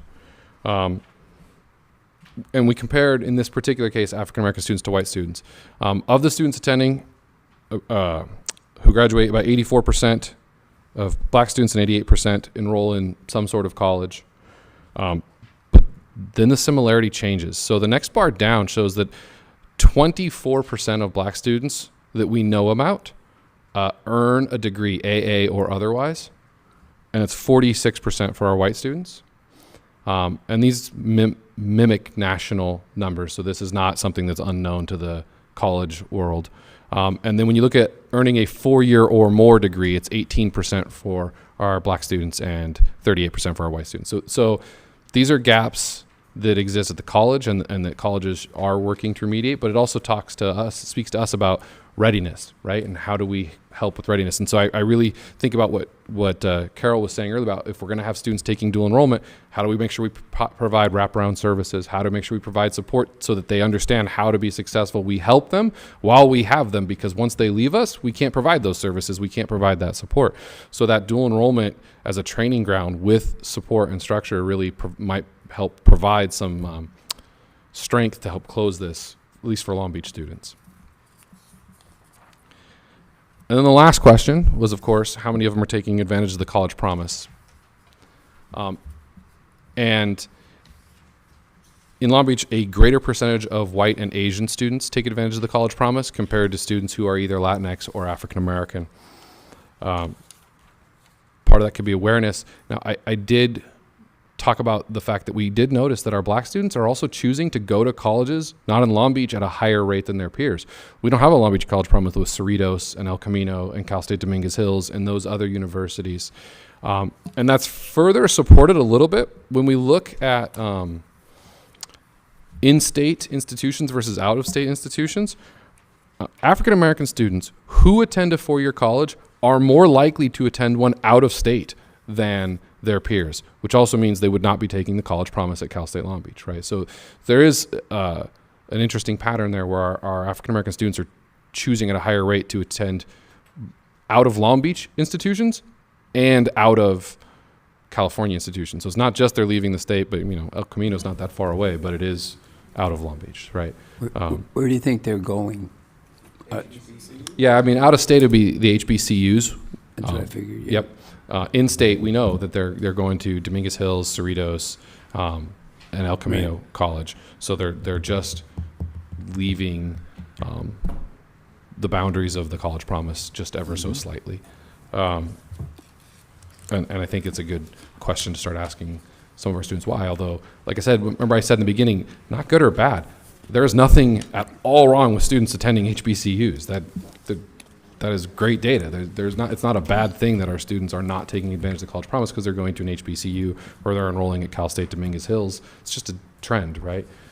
So that's why I wanted to make sure I put that caveat in the beginning of this is all good data. These kids are all going on, maybe except for the college attrition data. That's probably not so good if you want to ascribe something to it. But I would speculate that it has to do with belonging, that there's a sense of belonging if you're going to HBC colleges, because that's an important value in high school as well as in college. Yeah, and we some of our programs are actually speaking more about HBCUs and exploration HBCUs. So we actually might see that trend strengthens or increases over the next few years as the Black Student Achievement Initiative and some of the work that they're doing takes hold with those students. So we might expect to see more of that. So anyways, that's where they're going, generally how they're doing, and a little bit about the college promise. Good. Any further comments, or Mr. Miller?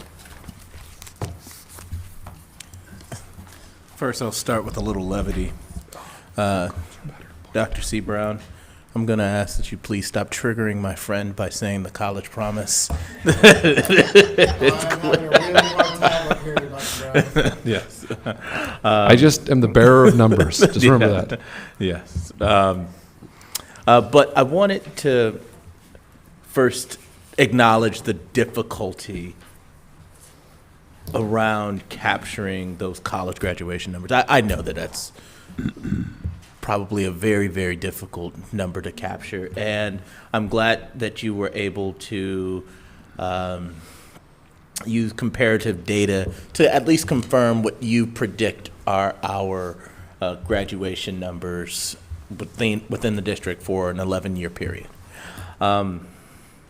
Still doesn't change the fact that they're quite disappointing when I think about our African-American students and their lack of success at four-year universities after they leave the Long Beach Unified School District.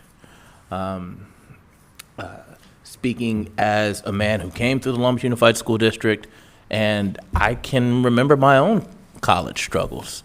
I know that my ability to achieve success is accredited to a lot of different support systems, but one in particular that I accredit, which I have spoken to once before, which I hope the district would start to ingratiate even more, was a college access mentoring program.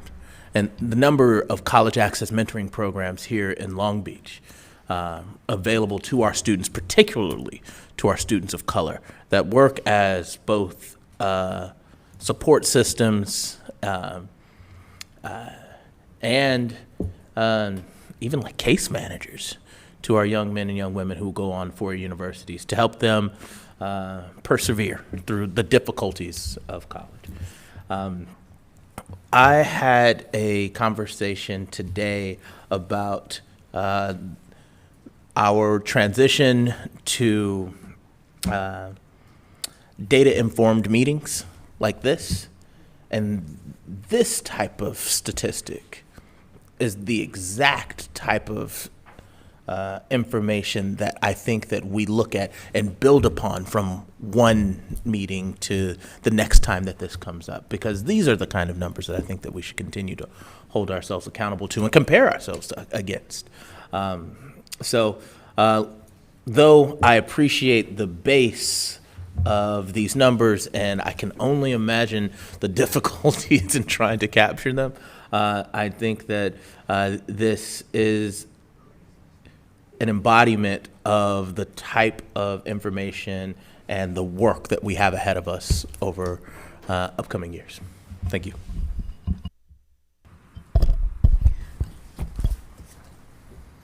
I'm just going to say one thing about the College Promise, because I think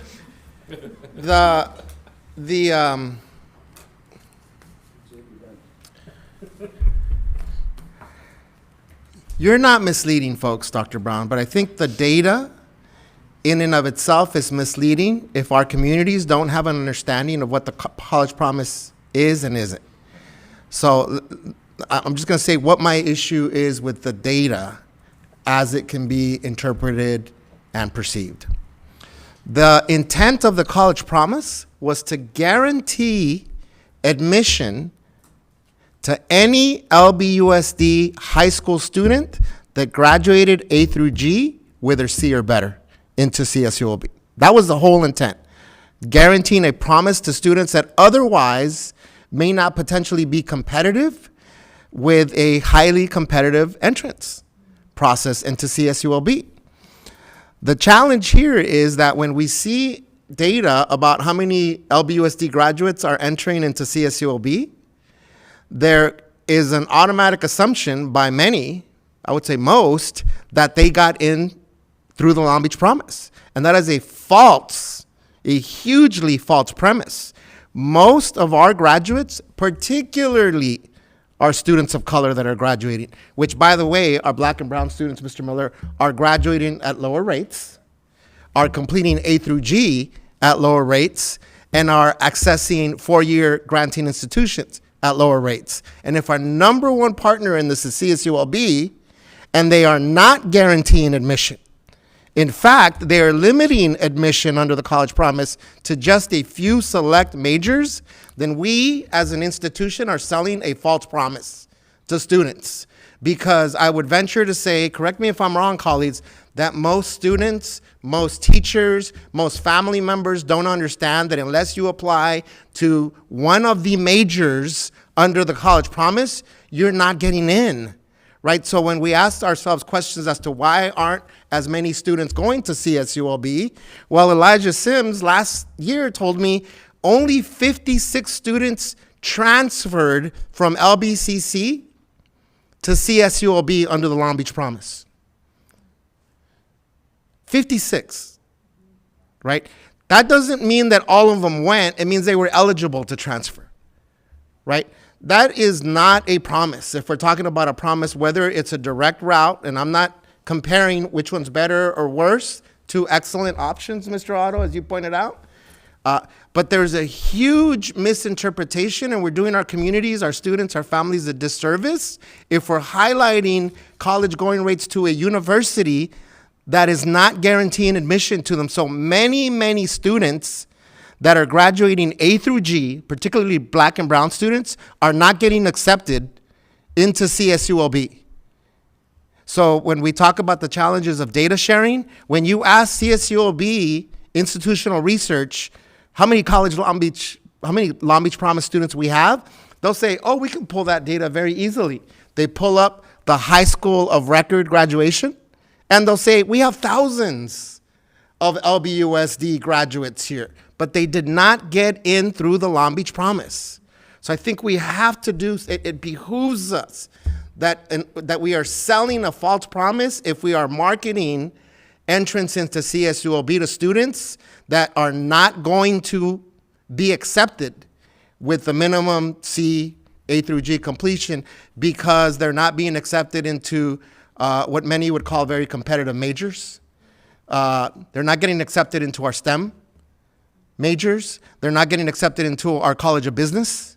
All right, so I hate to go on the soapbox, but I just can't bear to see data and know that that is not Long Beach Promise students that are getting into CSULB or our LBCC partner, because many students are going to LBCC and they could be off just one requirement or one criteria and are not getting those years free there, and then are not on the track if they ever wanted to transfer. If they didn't declare the right major and they go the LBCC route, they cannot apply under the Long Beach Promise to CSULB because they didn't apply to the right major.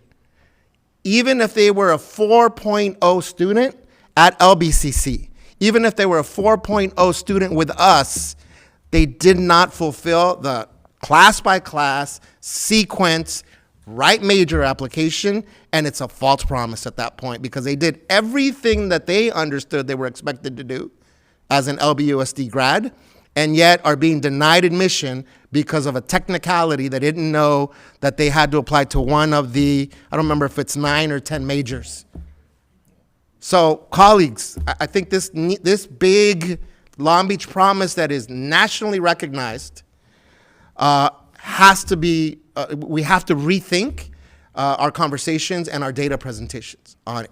Nothing to your data, Dr. Brown, but it's super problematic for me to be up here and talk about who's going to CSULB, LBCC, under the framing of this wonderful, intentional, college promise that is no longer the case for our students. So when we ask questions about why that is, that our black students are not going, it could be that they wanted to go, they didn't get admitted into CSULB.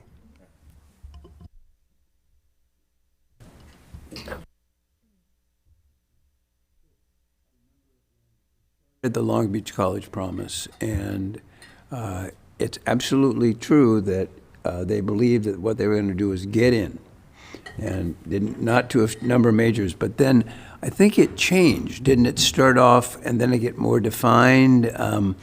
When did that happen? After the beginning of the Long Beach College Promise, and why? And I presume that it did because it would have been too many people. Or no, they didn't have enough slots. Or I mean, do you have any data, much less speculation, as to what that is? Programmatically, I can't speak to why or when that changed. Yeah. It was before my time in involvement, and my time was a very short window when I was in the high school office. I will say that I do know that the parameters changed on the meeting the index score, not just the A through G, C or better. So as in my whole time in high schools, as far as a principal and a director, it was always you had to meet the index score, which is a grades and test sliding scale score to be accepted under the College Promise. But I don't know when that changed, and I don't know why it changed. It would be maybe something for us to explore in our partnership with the College Promise Committee. Yeah, I will speak to just the partnership, the opportunity to bring a data set like this now that we've discovered it. It's why we look at our own data and also come back to the table. So there is an appetite among the three institutions between Dr. Connolly and Dr. Munoz with a director of the College Promise among the three institutions to bring this data to the table and to further talk about the commitment that the Long Beach College Promise has made to centering equity. We did in 2020-21, we commissioned a research study that gave us a set of recommendations that are in alignment, Dr. Benitez, of what you're talking about. So perhaps we can have a full presentation that updates the board on, and the community, on the current version of the Long Beach College Promise and what its priorities are, including addressing issues that we're talking about tonight. Oh, Ms. Lopez. And what are we doing, just on a different note, to increase the number of English learners that qualify for four-year colleges and are not enrolling in them? So I will defer on programmatic discussions to my colleagues about English learners. We do know that when we're talking about English learners as seniors in high school, the number is a very small number. Most of our English learners have reclassified by the time they're in high school, so they're RFEP students and they're not in that group. So it's a very small number, which also means that switches of 2 or 3 or 4 kids has strong swings to the percentage, because we present it in percentage numbers as opposed to N size numbers. So there are LTELs, and then the question becomes what's going on for LTELs, the support for long-term English learners, and or the few newcomers in high school who are English learners. And I know that the High School Success Initiative is working with that, and there's also some other programs, but I'll defer to my colleagues for those answers.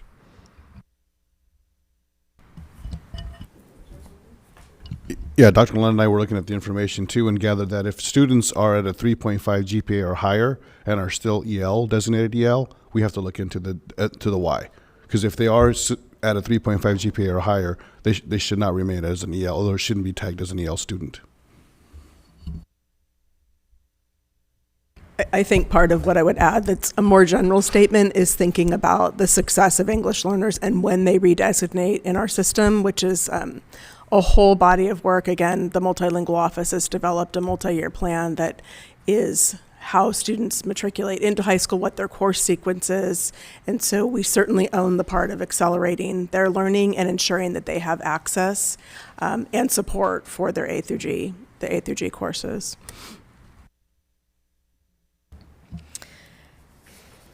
Well, it seems to me that one tool that we can use to offer information for all of our high school students was the college readiness report. I know that's been kind of put to the side for now, but I'm hoping it's still in the works. I'm hoping that that's still that it will be an option in the future for us. Yeah, so it's something that's not being done by the group that did it.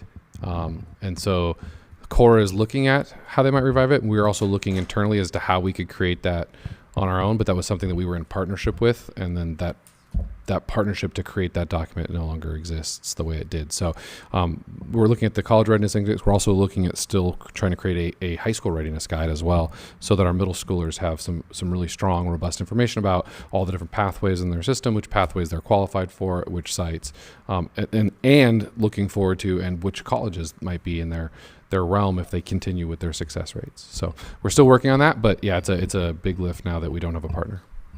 I understand that's going to be a heavy lift. It was just a wonderful tool, and I think for me it was in part because it would eliminate a lot of the mystique around college readiness. What exactly do you need? And if we had that tool in place, we could address some of these things that Dr. Benitez truly has a passion for, and I respect your courage for bringing it up and talking about it here, because it's something that has to be talked about. It's unpleasant to look at these numbers and know that we have this disparity, but that if we had a way to fix that part of it, we would be fixing that disparity, I believe. And so we have a responsibility to do something about it. And so you've offered information that will help in moving us towards that goal. And I think it's wonderful that we are working on recovering that, some form of the college readiness report. And I love hearing that we're going to have a high school readiness report also, because not all parents understand exactly what they need to do to be a part of that process. And we don't want to rely on misinformation or, parents guiding each other. We need to be able to provide the necessary information to help our parents and our students. And we clearly have so many smart and talented students. We want the best for them. We want the best for their futures. And so that's why it's important. We have to say things that are, maybe unpleasant to hear, because if we don't, then we're not going to grow and we're not going to make a difference. But that's what we want to do, is make a difference. So, colleagues, anything else on that presentation? No, then we will move to item 16, superintendent items. Dr. Baker? Thank you. I have two items tonight. The first is just to provide you with the second quarter Williams lawsuit settlement report.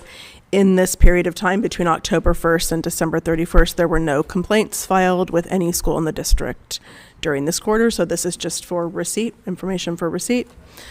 The second is the recommendation for the expulsion of student ID 539. The student would be expelled under Education Codes 48915C3 and would not be eligible to apply for readmission until after June 2023. However, Student Placement Services has made the recommendation that the student be expelled with the consideration for a suspended expulsion with an opportunity to attend another school within LBUSD. Move to approve. Second. Any discussion? All in favor? Aye. Aye. Any opposed? Any abstentions? That passes 5-0. Thank you. For new business, this is an item that we will not be voting on. Is that correct? Okay. Tentative agreements for California School Employees Association, or CSEA, Chapter 2, Unit A and Unit B. And it's an amendment from December 14th of last year. Oh, okay, so now we're at report of board members and announcements. So, Mr. Miller, we'll start with you. All right. Since I've sucked up enough of the air in this building today, I'll try and be as brief as possible. First, I just wanted to thank all the administrative staff for your support in this year's MLK Parade. It was a wet one, to say the least, as Mother Nature. True. But Mother Nature didn't give us a pass this year. The rain got pretty heavy. But all things considered, I still thought it was a fantastic event, and obviously a great representation of our community that comes out, along with why we're there in regards to Dr. Martin Luther King's service. So I was just really appreciative of seeing the team out there, along with the different elected officials who came out. I wanted to give a special shout out to Dr. Suli Saro for putting on a fantastic parade after an absence after 2.5 years, almost 3 years. Also wanted to thank our new mayor, Rex Richardson, for his support. And I just was really, really impressed. Once again, I said it once before, it's my dad's favorite holiday, which is a really interesting favorite holiday. Like, not Christmas, not Thanksgiving. He really, really enjoys the MLK holiday, and more importantly, loves coming to Long Beach to participate in the MLK parade. I haven't missed it in like 25, 30 years, and so I'm glad that we got to participate this year. Along with some of the activities that I got to participate in recently, I was able to attend the Signal Hill Elementary PTA meeting yesterday. And the reason why I bring this up is, one, Signal Hill is one of those, I would say, hidden campuses, to say the least, because it's tucked deeply within a neighborhood. But I must give a special shout out to the parents and the staff who oversee that PTA, because the interest in enriching our young students' educational experience was very clear. I think that from our positions, and I shared this with them yesterday, we make a lot of macro decisions that impact young people. But the things that they were speaking to, how do we bring a smile to our young people's faces on a daily basis? And it was just heartwarming to be a part of their meeting and be in support. They got a whole lot of fundraising going on, though. But it was still very much heartwarming, and I just want to give them a special shout out for their hard work. Last but not least, we saw a huge, very in-depth presentation on our strategic planning and community visioning, and I'd be remiss if I didn't put heightened emphasis on our Black community's participation in tomorrow's community visioning. As Dr. Benitez often says, how many viewers we have? Millions and millions of people watching right now, right? Or we'll have millions and millions of people watching. But all things considered, tomorrow's an important one. I know that it is going to be maybe a little uncomfortable. Unfortunately, speaking as a Black man, there have been some distrust in systems because systems haven't always been the best to us. I think that the Long Beach Unified School District tries and does better than most.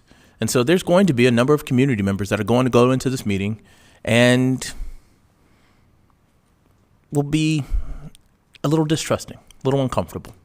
But I think that within the difficult conversations, the acknowledgement of the shortcomings, the aspirations that you have for your child or your grandchild, I like to think that this is going to be the beginning of a beautiful rainbow for those families. And so I personally am going to ask that mother or that father or that grandmother or that grandfather who's listening and it still has that distrust of the system or of the Long Beach Unified School District, that is on the fence on if they should even attend because they don't feel like anyone's listening, or does my opinion really matter? I want you to hear from me and from my colleagues, it does. And I truly, truly hope that we have a huge turnout so that we can get as much input as possible so that we can improve the quality of education for all students, which is obviously our goal every day. Thank you. Thank you. Dr. Benitez? Thank you for that invitation for tomorrow's meeting, Dr. Miller. Dr. Miller? Golly, I love it. So, it's late.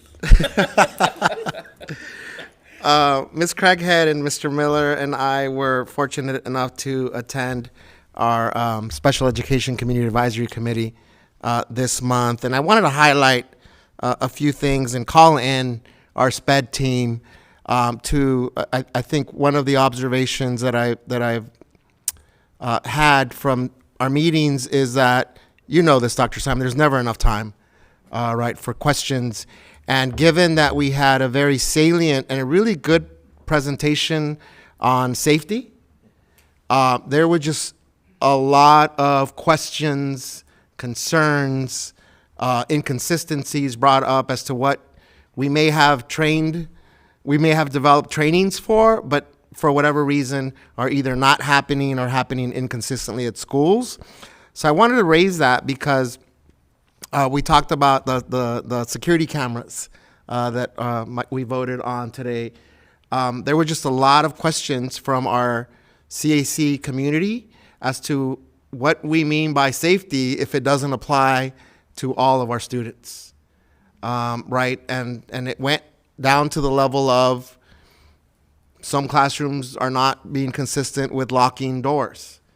Some staff may not feel equipped to know what to do in an earthquake drill with students that are in wheelchairs or that have limited mobility. Principals that don't feel equipped to be able to train the trainer.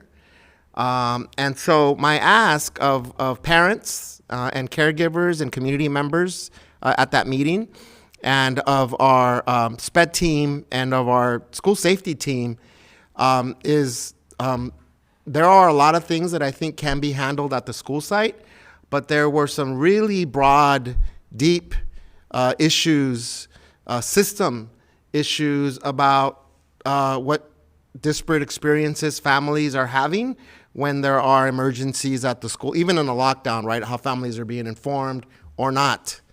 And so I think it highlights one of the common things that I've experienced at our meetings, that there just isn't enough time, Dr. Simon. And so I really want to encourage our SPED team. I'm calling in our SPED team to think about how we can use that time. If we're going to have very important substantive presentations and folks are feeling like questions either were limited on time or they're not being addressed. So just exploring what options we may have in terms of having maybe some drop-in hours at the same time, or simultaneously folks could leave, have a slot, sign up for a slot, and then we have a bunch of staff there, right, that are just there, and then we have a flood at break of everyone trying to hit up staff or at the end of the meeting. Can we think about that space in a creative way? Because after that really, Cameron did an excellent job, but I think he was just honestly over his head because it got down to the level of should some of this stuff be included in IEPs, right? Are there some ADA things here at the school sites? And so I see it as an opportunity of how important this space is and how community members are still showing up to the space, but feeling a sense of, why are we coming if we're not going to be able to dive deep? And again, we can't use the entire time, but if we can sort of think creatively, because we have so many staff members there that want to be responsive, but then we get a bottleneck during breaks or at the end of meetings, or, Dr. Heenan tried to sort of transition us to, for that last half hour, the bullying presentation, and folks are just catching their breath from the safety presentation. So how we can also work with the CAC board really to just maximize that people are going out of their way with Child Watch to be there, and then just having that feeling of there's so many questions, issues. So I asked our school safety team, think about some of those things that from a system perspective, we should be made aware of as a board. And again, it's not all about resources and budgeting, it's also about accountability at school sites and about building capacity at school sites. And to the parents, just reminding them that we're listening very intently and that they have very creatively brought very salient recommendations to our board. All right, and so to think about where are those experiences, not just around IEPs, and not to minimize or trivialize that, but back to what does all mean for families that are worried about what's going to happen if an alarm goes off at their school and it triggers a child, and we don't have a plan for either eloping students or while students are out in the playground, do we have enough staff?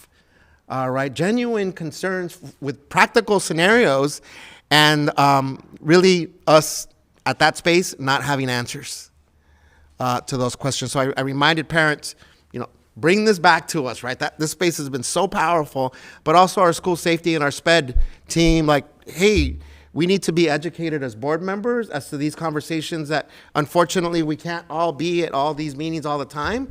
But then what if we weren't at that meeting? Right, and I know that all staff can't be at these meetings, so but how does that information get back to the conversations that we're having here around inclusion and equity? So that sort of also inspired me to rethink of reinstituting my community office hours. So I did those over our remote learning environment and during our, the height of our pandemic. I'm going to start scheduling community office hours next month and working with some of our community partners that are interacting with our families and students that aren't able to come to a meeting or aren't able to make a CAC space.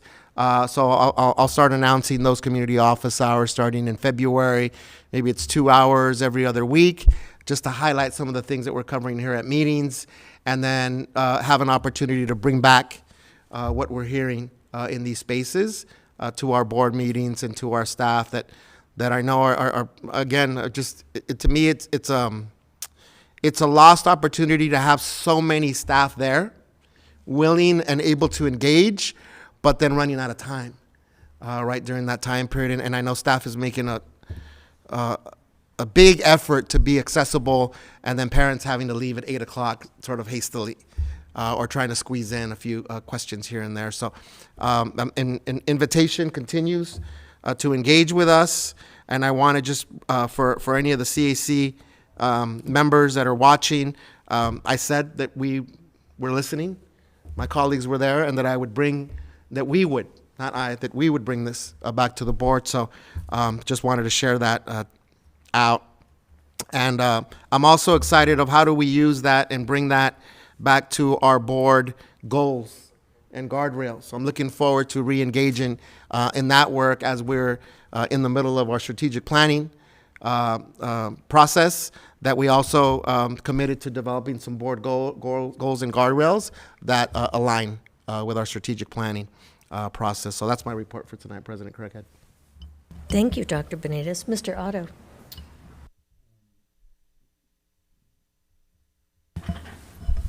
So I wanted to acknowledge the Martin Luther King Day Parade too, and the rain. I think that was my 19th Martin Luther King parade while I was doing stuff at Long Beach City College. But the rain made me remember my first Martin Luther King experience, and that was in 1968 when Martin Luther King was assassinated. I was a student in college, and I took independent study, hitchhiked across the country to Washington, D.C., and went to work for the Southern Christian Leadership Conference. And the first assignment I got, I was sleeping on the floor at 14th and U Street, where the headquarters were, was to drive around people that were important in doing things. In my car was Ralph Abernathy and Randy Young and one other man. And I had never been to the East Coast. And I didn't realize that all streets did not meet at right angles. And so about 45 minutes into where I was supposed to take him, I noticed that I was driving by the same place that I had left. And I thought, I don't think I have a future as a driver here. Mr. Otto, did I hear correctly that you were driving around Reverend Abernathy? Yes. In 68? Poor People's Campaign Chair? Yep. Yeah. In Washington, D.C. And anyway, to make a long story short, I wound up getting sent to Boston to organize a caravan down the East Coast in all the major cities. And in Boston, and I have a picture at home on the wall, we had 20 people. When we got to Washington, D.C., we had about 1,200 people in buses. And we and me built Resurrection City. And I lived there until they said you can't live there anymore. But the thread was the rain and how that was important.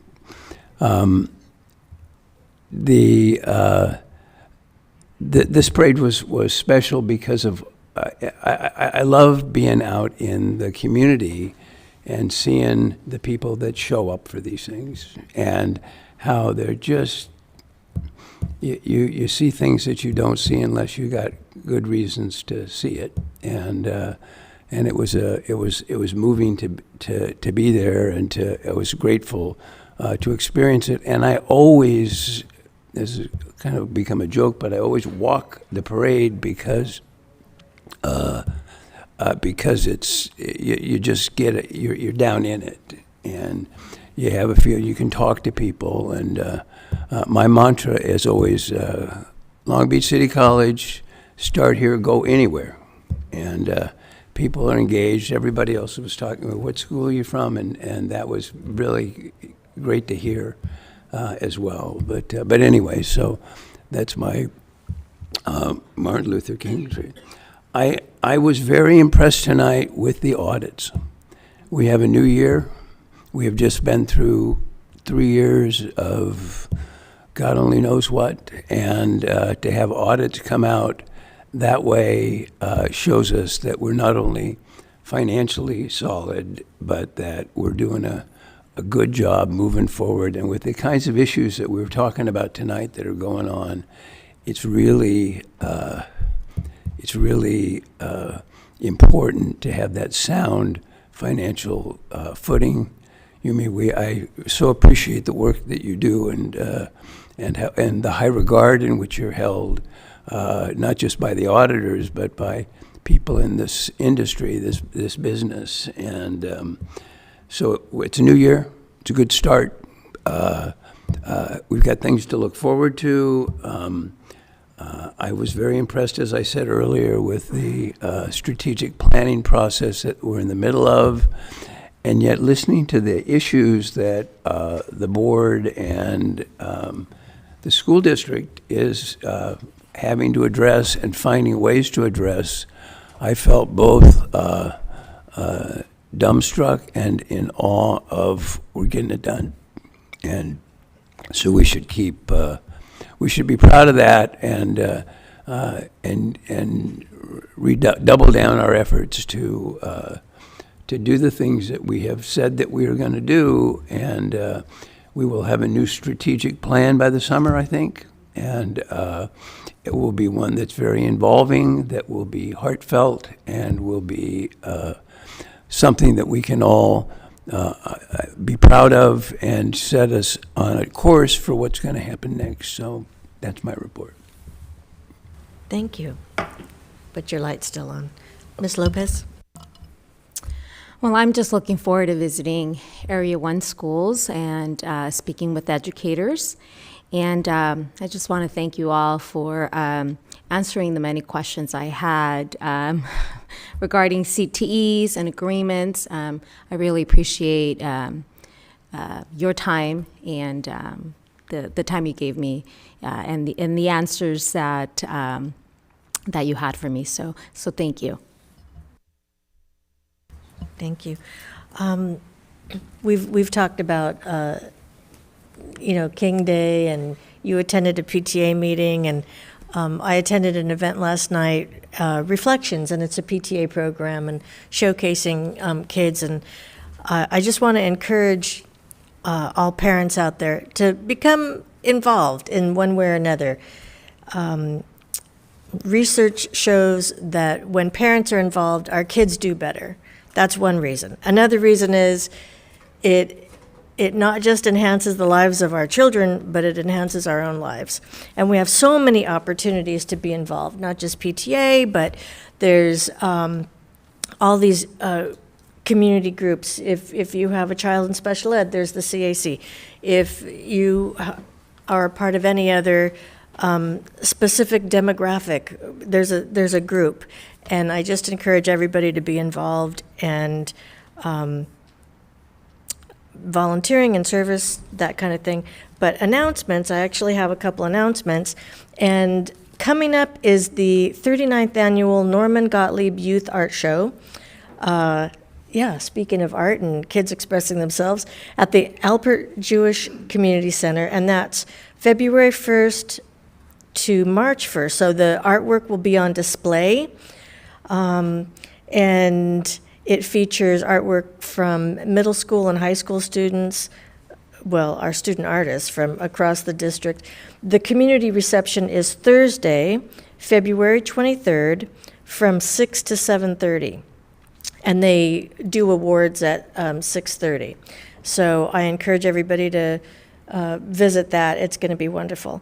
And also, we have our all-district band and orchestra concert, and that's Tuesday, February 7th at 7 o'clock. So that's easy to remember because it's the 7th at 7, and that's at Jordan High School. And I hope everybody has a chance to attend. Okay.